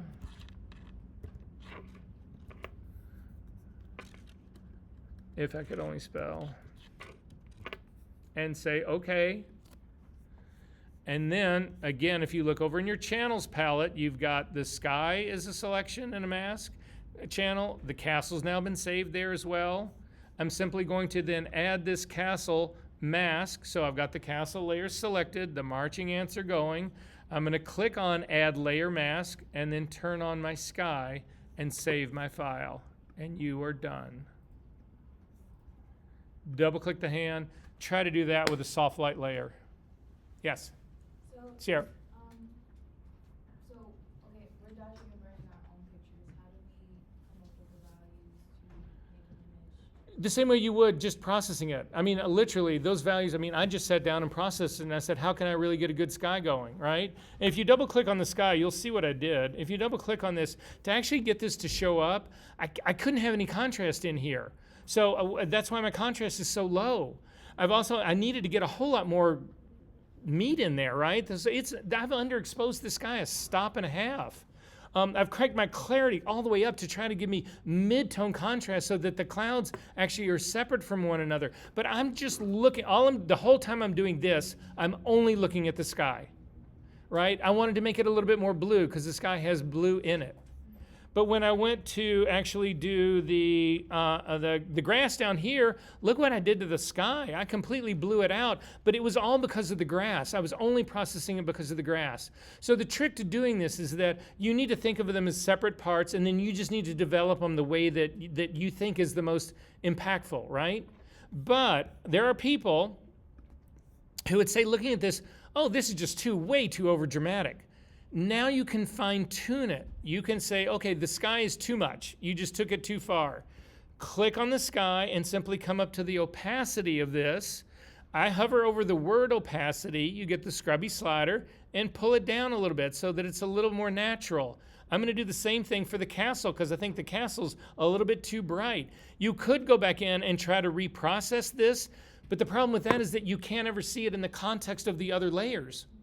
Right? So you could go in and say, okay, well, I'm going to reprocess. Instead of having the castle brightness up at 91, I'm going to drop it to 70 and then say, okay. And if it looks good, great. If it doesn't, you can go back in and say, oh, I need to drop it even more, and you take it down to 50. But it's easier to use just the opacity parts to balance this a little bit better. That's how I do it. But again, look at this. I mean, you're processing, guys, the stuff that you can do, people see this shit and they're just blown away. All because you're leveraging. And then save this file. Again, I'm going to close this up now because I have saved it. So I'm just going to close it. I am going to save it. I'm going to open it right back up again. And I've got all of my raw data embedded in Smart Objects. 3 versions of it, processed 3 different ways. How the fuck do you do that in Lightroom? Every time you do a processing in Lightroom, it saves the most recent version of whatever you changed. You can go back in history, but how do you have multiple versions of it stacked on top of each other? It's impossible. Well, you can add like one mask on top of another. You can add masks, but you can't reprocess. You can use a mask to reprocess, but then you're dependent on all of that. And then can you adjust? I mean, it's just like again, I'm not knocking that. Lightroom has gotten better. It is possible. It's just not, and their masking is also Yeah. trash. Yeah. That's it, guys. I'll see you next week.